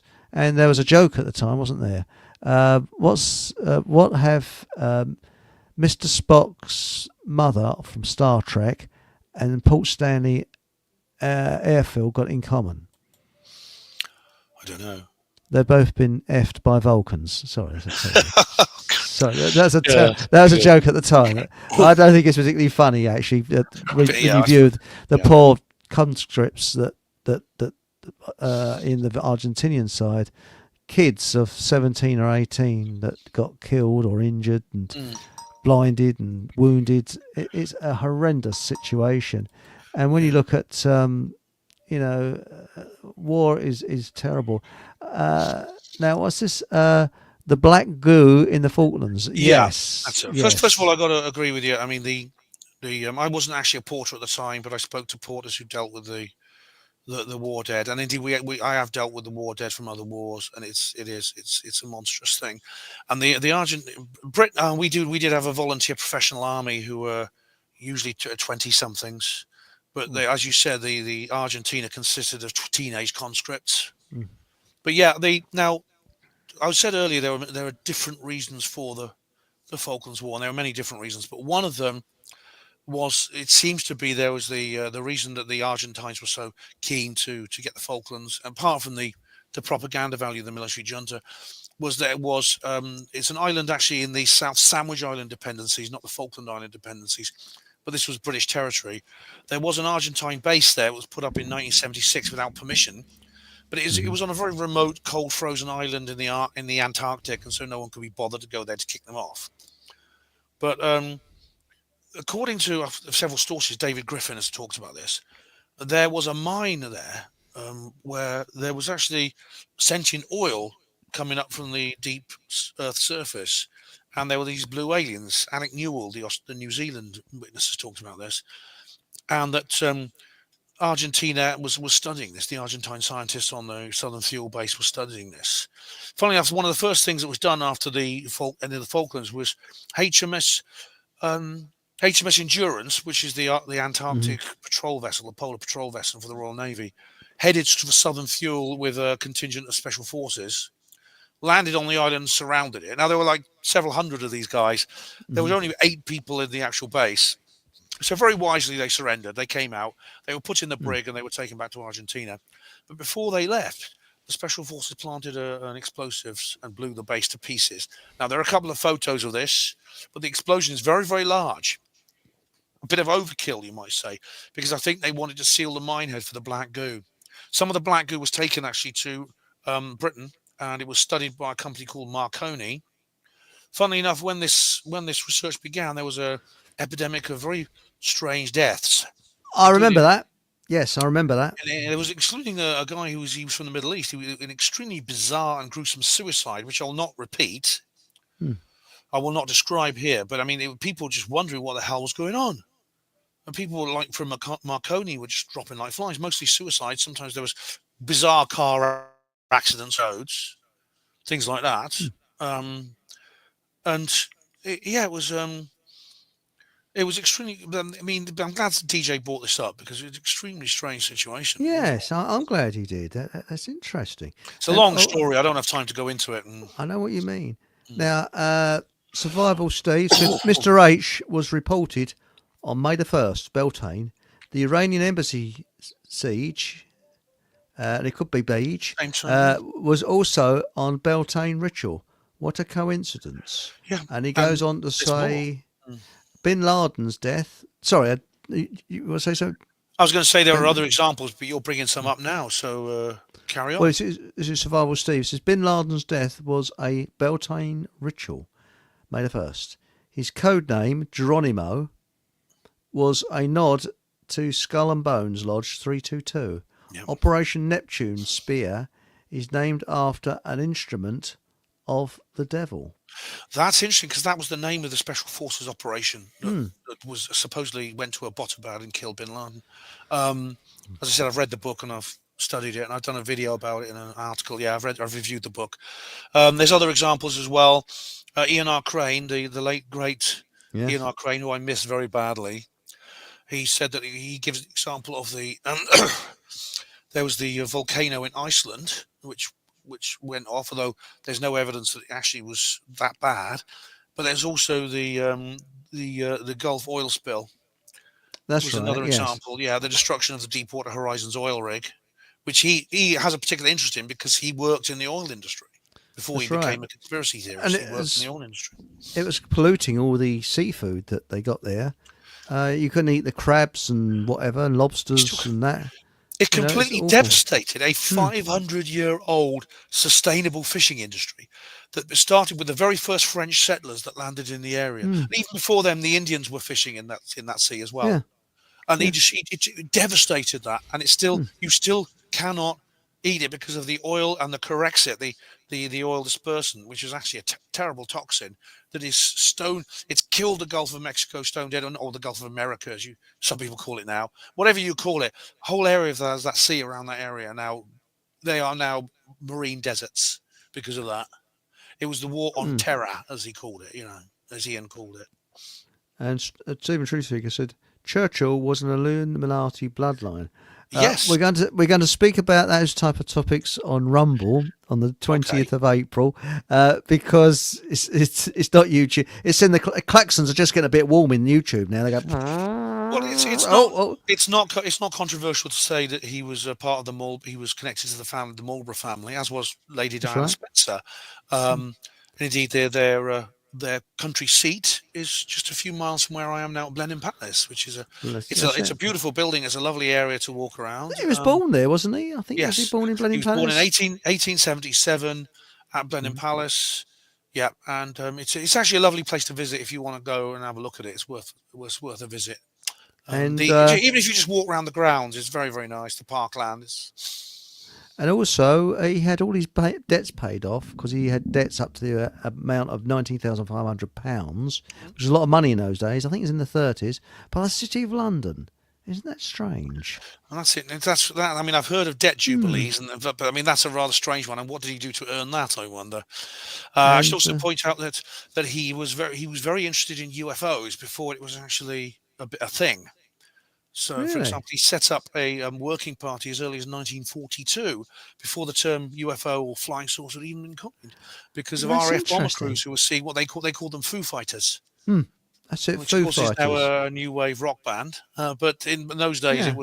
it was an early word for UFO, And he was very lights concerned following about them, this. Yeah, following he's the bomber formations. He was, yeah wasn't he? yeah and some of them were structured craft. I mean, they weren't just lights; they were structured objects Hmm. as well that were following. And they thought it might be a German super weapon, but of course, German bomber crews were seeing the same thing and thought it might be an Allied super weapon.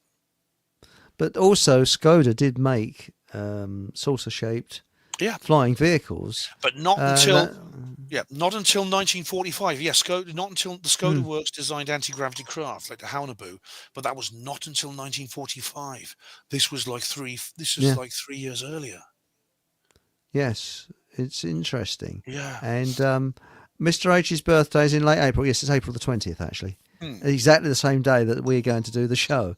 Oh, And right. it's two days after my dad's birthday. And my dad's birthday was 18th of April. So it's quite sort of poignant. And it's going to be quite interesting because I'm going to do something that my dad always wanted to do. And I think the lady, her father, it's going to be an interesting one. She's actually Canadian. So she's bilingual. She can speak German as well as English, but we're going to be doing it in English. No, it's going to be quite an interesting show, I think. We might get a few more other people involved as well. So, because it's radio. Now, what we got here, Stephen's Truth Seeker said Hillsborough was a sacrifice. I've heard that. Yeah, it was actually Tony. What's his name? The police guy. He said that. Oh yes, I remember him. Yes, you never hear of him now, do you, Tony? He talks about 7/7 and stuff like that. Again, you can't talk about it on YouTube, but he had, shall we say, avant-garde beliefs about certain terrorist incidents. But he was a guy who was destroyed professionally for speaking about what he was talking about. Again, you see, they'll make a hero out of you if you say the right things, and they'll make a monster out of you if you say the wrong things. That's right. I didn't know this. About what's here about the Belgrano, but yeah. The Belgrano Saint, poor souls, is the season of sacrifice, which runs from March 22nd, which is Beltane. Yeah. In the American calendrical system, 322 is the 22nd of March. That's right. Those poor souls. I really feel for. It's not only them; it's their mothers, and their wives, and whatever, you know. Now, what we got here? Well said with regards to wars. It is a complete scam driven by propaganda and lies to hoodwink the bootlicker order followers, such as the Muppets in the SAS. No, you see, there's every incentive to do that, isn't there, in our society? Every single incentive is that if you're an evil person, but you don't have to be evil. You could just have to be a moral, coward, and just and resist independent thought and obey orders from your boss, from your manager, from your commanding officer, from your nursing officer, from anyone like that in any situation, especially in state institutions, which I was a part of. Your life will be pretty easy. In fact, you'll be quite successful. You'll get promoted. In certain situations, you'll receive public adulation for what you do. You'll be turned into some kind of god. I mean, you can strut down the streets in your uniform, and everyone will look at you and they'll go, "Wow!" And the girls will all swoon at your feet, and the men will all feel envious because of your status. And you'll be rewarded. You see, by a massive amount of social credit, to use the Chinese term, but it's an informal thing. But you'll get a huge amount of social. You'll be boosted socially for obeying orders like that, and for being that kind of person. If you don't, you get the opposite treatment. All the good things that you get for obeying, you won't get. Like I was unceremoniously removed from the NHS when this happened, and I predicted that. Yes, I remember saying, because I think you're the only hospital that's actually been removed because of your views, which you didn't actually spread around the hospital or anything like that. You were just.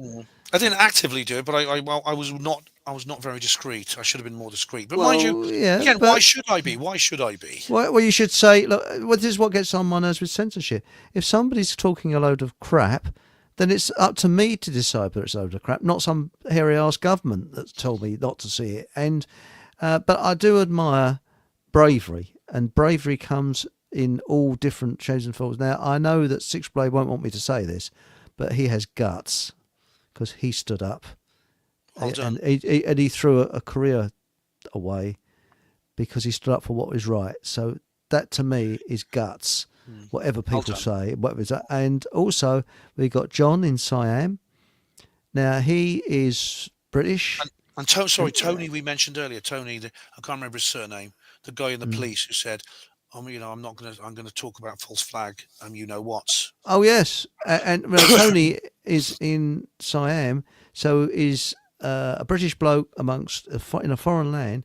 He never once wore a face nappy, and he defied the authorities. That's guts in a foreign country.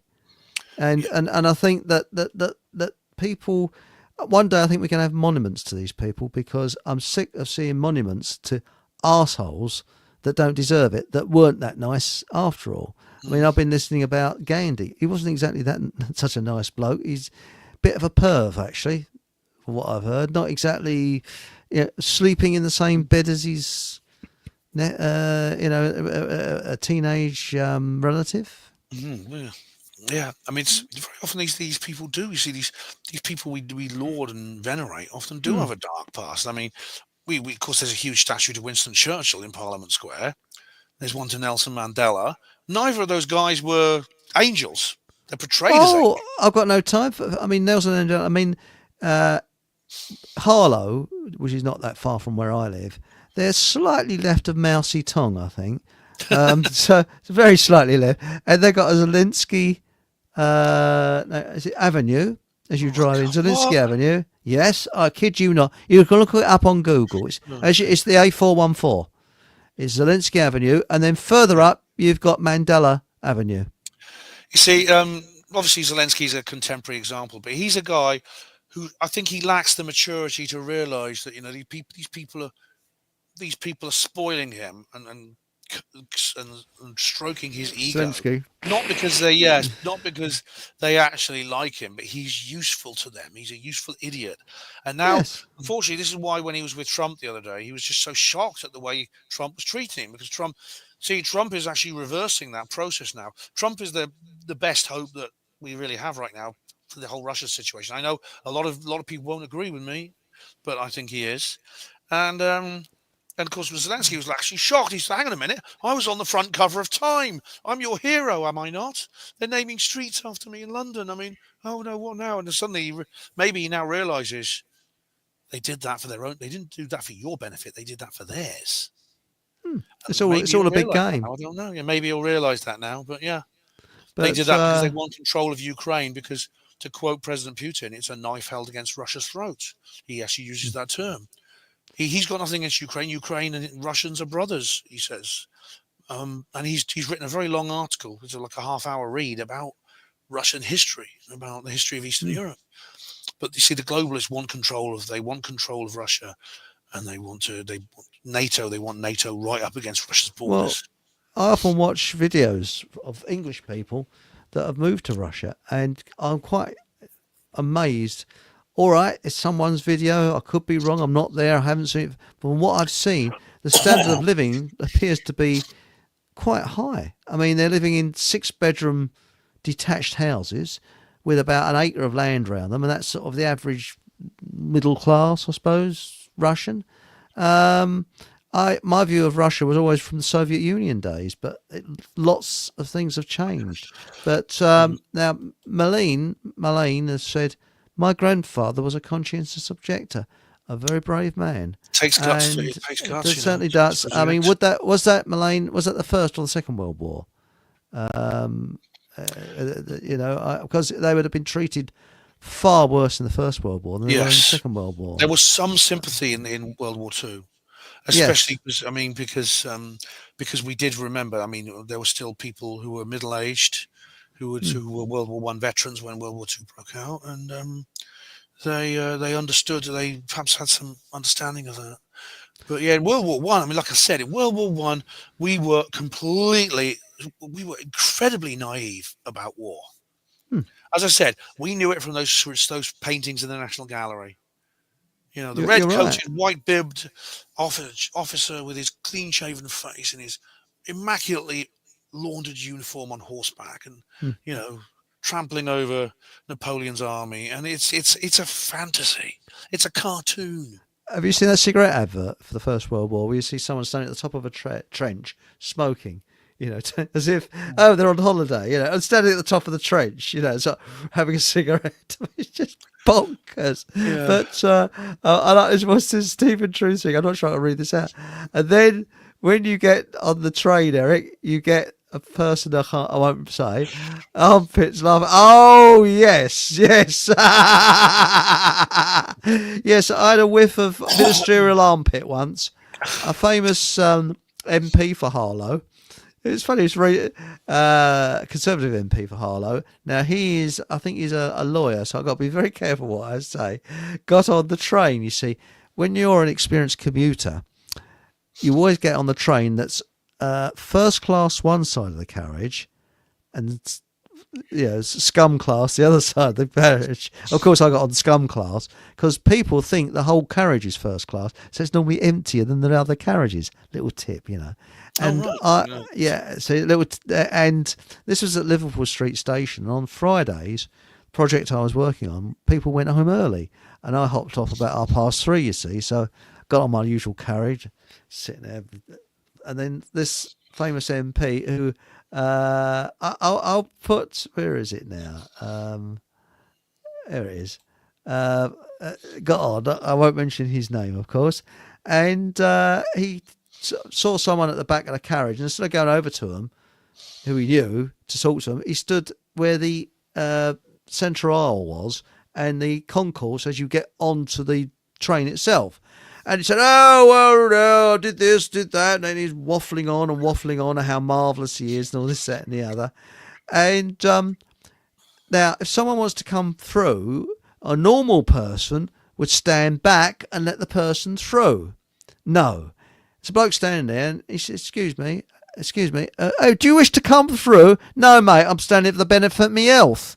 So what he does is this MP leans across me because because again, when you're an experienced commuter, you do not sit next to the window. You always sit on the seat next to the aisle. That's the other trick, because if a loony comes along, you're not trapped. Another little trick, you see. So I'm sitting there. This is the days I used to read this. What was it now? The Daily Express. Evening Standard. That was it. And it crushed right across. It crushed my newspaper, and I got a whiff of ministerial armpit, which smelled of stale farts and gin. I've never forgotten that. Well, you and me, mate. Oh dear. Oh, not a nice. And when he left, there's a girl sitting the other side of the aisle. She looked at me, and I looked at her, and she said, "I can't remember it verbatim, but it was, God help us if that's what's in Westminster." Well, MPs are just MPs are a breed apart. They really are. I mean, they are. Well, I don't think most of them are not very bright. They're not. I think they have a criminal record that is worse than the darkest, dingiest council estate in anywhere in the country. I mean, there's about half of Labour Front's bench have ankle tags. I mean, they have been. I mean, they don't go to jail because they're so well connected, but they're just let out with ankle tags. And if anyone else committed those crimes, they'd be like. Well, they're joined near where I live. You see, I don't vote, but out of interest, I saw that the local Labour MP has changed allegiances and worked. Some party, was it now the Trade Union Socialist Party or something like that? Mm. So they're all jumping ship. They're like, but Six Blade or Survival Steve says Madeleine McCann went missing at Beltane. Her name is 666 in Gematria. Rest in peace. Oh, poor Madeline. Yes. Yeah, yes. I mean, she is definitely dead. Stories, yeah. I do recommend Rich Planet TV and what they said about it. Yeah, about what Richard has discovered. Yeah, I don't believe she's alive. Unfortunately, I think there was why there was this massive cover up. I don't know, but just up the road from Clement Freud, who is a paedophile, and Cliff Richard, who's not. Of course, he's still alive, but. No. But There's a very lot of famous people who live around Portugal. So and there was like several photos taken of Madeline, which give me the creeps actually. Yes, yes. The parents published, yeah. And he says it's worth noting that 19th of April is a major occult date known as the Feast of Moloch. Sure, that's AH's birthday. That's on the 20th, by the way. Waco. Close enough. Oklahoma. What's it? I won't mention the word. Titanic, Hillsborough, Deepwater Horizon, etc., etc. Well, I wonder what they get. It's only a couple of weeks away. I wonder what they got planned for this year. Because I've got a feeling if they don't do it this year's, I think is going to be a time. They're getting desperate, as we've seen with Le Pen and with the various acts that are coming in. So that's right. They're probably they will try something this year. I don't know what it will be. I'll have to wait and see. And what is it? That's right. So roast owl for dinner on the 19th. Yes, and don't forget to read the entrails. Yvonne Taylor said, Maddie was trafficking, in my opinion. We don't know. But I actually found her, inverted commas, parents, personally, I found them a little bit strange. Well, if you look at what some of the researchers have found out, everyone from Colonel Amaral, the police officer, to Richard D. Hall, and they've all suffered problems as a result. I mean, Colonel Amaral got into trouble with the authorities. So did Steve. So did Richard. They refused to translate his book into English.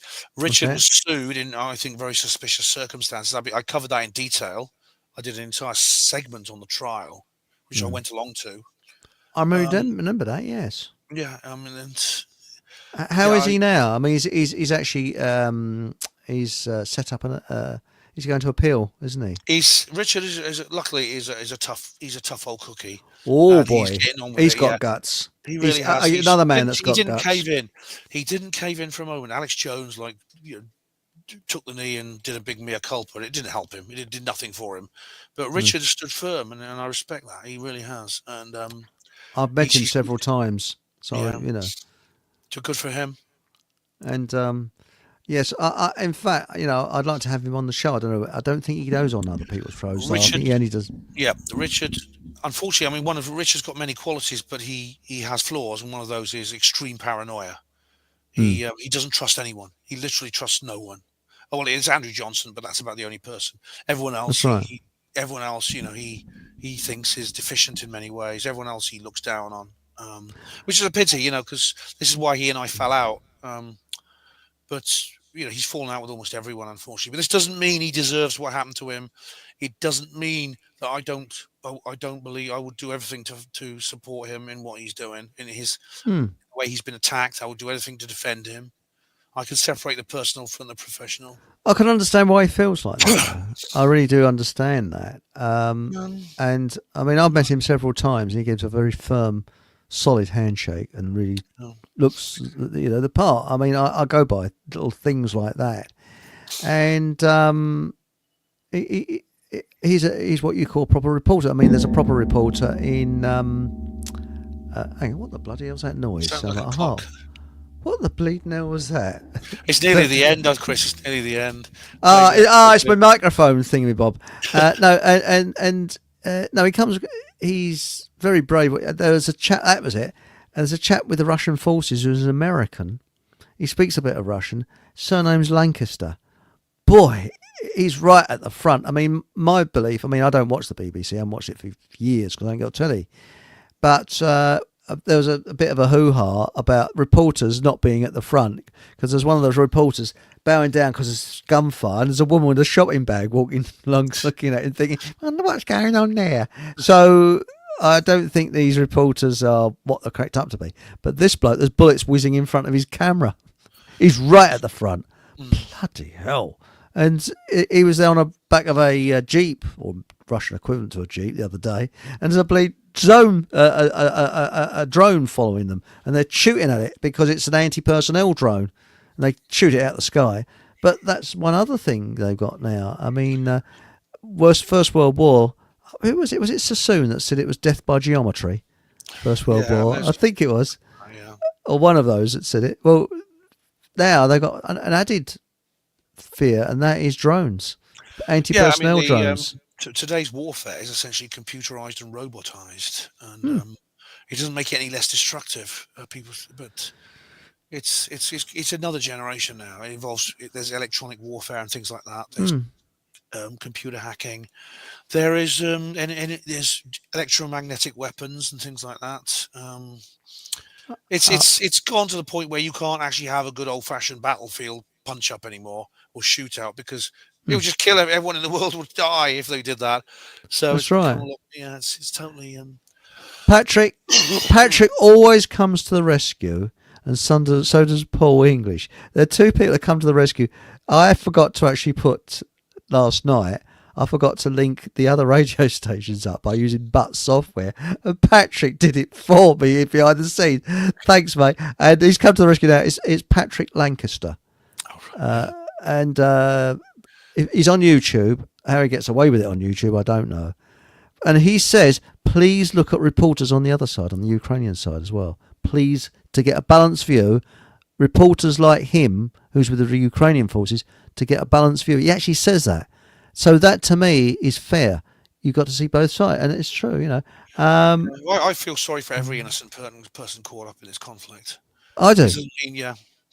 9th of April the 9th, something bad will happen. If it is anything like previous years, on the day, which is Nisan 11 in the lunar calendar. I won't mention the word. That sets it. So that's interesting. Exactly. I mean, there's literally no harm in mentioning it. There's no harm in mentioning a particular calendar, but you know what as you say, the alarm bells, as you call them, are like. That's right. Yeah. Wasn't Jerry McCann a Freemason? I don't know. I don't know. I mean, I don't want to say too much, like, again, because we're on YouTube, but Richard's done a lot of research into the situation with Madeleine McCann, the family, the holiday, the people involved, the political machinations that went on. It's dodgy as hell. Thanks. It is. Thank you. Oh, that's great. Thanks. And he is our our ambassador for cheese in Wisconsin. So there we go. Well, you've bravely gone through the show with a very bad.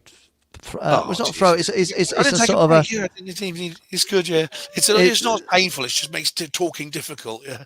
It's again a very fast 2 hours, and we got here. What's this? By the way, again, thanks, Patrick. Reconciliation, and thanks, Yvonne. That's very kind. Thank you, Yvonne.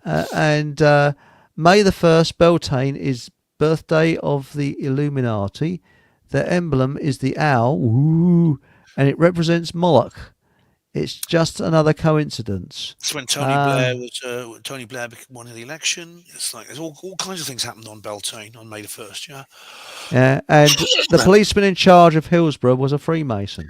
Yeah, he's still not in jail. I mean, I think he's dead now, isn't he? I think he was rescued by the grave. But there was attempts to prosecute him, which never came to anything. I can't remember his name now. But he was like, well, shake my hand. Sorry. Actually, I was given. I've never had. To me, that I can't stand anything to do with Freemasonry and that. But I was actually given the Masonic handshake. Have you ever had one? No. Because I must have scratched my arse at the wrong time. I was picking my nose or something. The bloke must have thought it was some sort of simple. Yeah, he sort of tap my wrist. I spent to do the same back to see what happened, but he might say, "Oh, drop your trousers now." And I thought, God knows what rituals they get up to. I mean, in the Skull and Bones Society, they have all kinds of bizarre things they do. Yeah. What's this? Get out of the cold caffeine lights, Ben. Oh right. Cold caffeine lights. I don't. Or just get fucked. Yeah. But thanks, Herodotus. Okay. Something I have found out though, but I mean, I happen to like Italian coffee. There's something about Italian coffee I like. And if you buy the same brand of coffee in a famous supermarket where every little helps, you could buy it there, but you still buy exactly the same brand in a Italian delicatessen, where it's cheaper, but it's imported from Italy. It tastes different. I see. All right. And it's better. Isn't that strange, isn't it? Yeah, because it's the authentic thing. Yeah. The authentic thing you get in Italy. but the stuff you get in a famous supermarket it's exported by them, so their exports must be different to what they have on the home market. Of course, exactly. Now, you must have a plug before we leave. Yeah, now, we've plugged. Now we've got the book. Here it comes. Yes. If you've been affected by any of the issues that have been discussed in the show, I don't have a helpline for you to call, but I have a book called Roswell Rising: A Novel of Disclosure. It's Excellent. £10 from all good bookshops. Now there are 2 sequels. There's one on the back here. There's actually 2 because there's an earlier edition, and it's about the subject Chris and I talk about on this show. But it's a fictional story. What would happen if we got the truth instead of the lies? And I do recommend it. I really do. That's interesting. Well, so what was that again? Something Rising? Roswell Rising. Novel of Roswell Rising. Yes. So if you Google my name into Amazon, you'll find it. Okay. So Ben Emlyn Jones, and there we go. So I was just doing that for more advertising purposes. It's like, thanks, mate. Did you know that Chris Richard, his agent, when he started off calling himself Cliff Richard, he was going to call himself Cliff Richards, and his agent said no. Call yourself Cliff Richard, because when some people automatically get your name wrong and then you correct them, so you get it and it's clever, isn't it? Yeah. So you're Cliff Richards. No, I'm Cliff Richard. Yeah, so then you correct it, so you get a double advert, which I thought was quite cool. Oh yeah, definitely. Yeah. Anyway, Ben, I hope I wish you better. Thank you, mate. Thank you. Thanks. Next time I see Miles, I can have a word with him about your cough. You know, it'll wear off. It's nothing serious, but it's just annoying.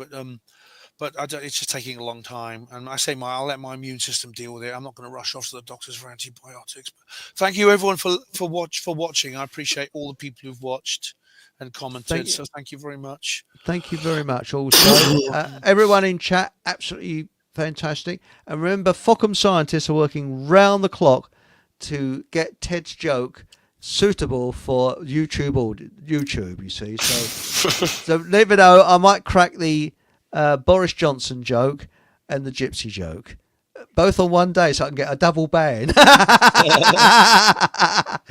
Well, I'm not sure. I might be back on Paul English show on this Thursday, coming at 8 o'clock on Rumble, and it's Paul English Live. I might be doing one. I'm not quite sure. And then failing that, I've got a show coming up on Sunday on Rumble. And I use the old-fashioned method. I use a piece of paper, you see. It's much better. It is. I even use a fountain pen and old-fashioned writing, you see. Oh, Luddites. Luddites. I know. And it's got... what we got? Oh, we got Dr. Natasha talking about gaps. Now, what the heck that is, I do not know, so I'll find out then. So that'll be this Sunday. So I've got to contact Dr. Natasha. So, okay. You know, hi, Aunt Sally. How you doing? Aunt Sally's here. Oh, Aunt Sally's you were here. Earlier. I didn't see you earlier, but how are you doing? All right. Hello, Aunt Sally. Lines for you. The end. Yes, day sleeper, all talk. What's this? Circadian rhythm, something. Day sleeper, all talk of. That's a song by REM. Yes, it's a good song actually. It's by REM, who sadly I think they split up, but they were a great band, brilliant band. Yeah, like all good bands, they break up, don't they? Well, yeah.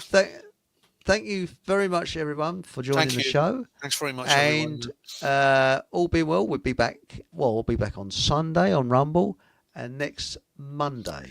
Oh, thanks, Aunt Sally. Aunt Sally's been here the whole time. Thank you, Aunt Sally. That's excellent. Oh, so there won't be any spanking for Aunt Sally for being late. So you're let off this week, Aunt Sally. So you can rest it. You can breathe a sigh of relief now. So anyway, thank you very much, everyone. And remember, whatever happens, have a bloody good laugh. And good night. Good night. Thank you very much for watching the show. And if you could kindly put the thumbs up, I'd be really grateful. And if you haven't already subscribed, please do. It doesn't cost you anything, and it really helps a lot. And of course, if you're feeling a little bit generous, you could always buy me a coffee. Details are down in the description box. And also, why not pop in to see my Telegram channel, which again is down in the description box, which you can link onto, and Facebook as well. And thank you very much, and either good night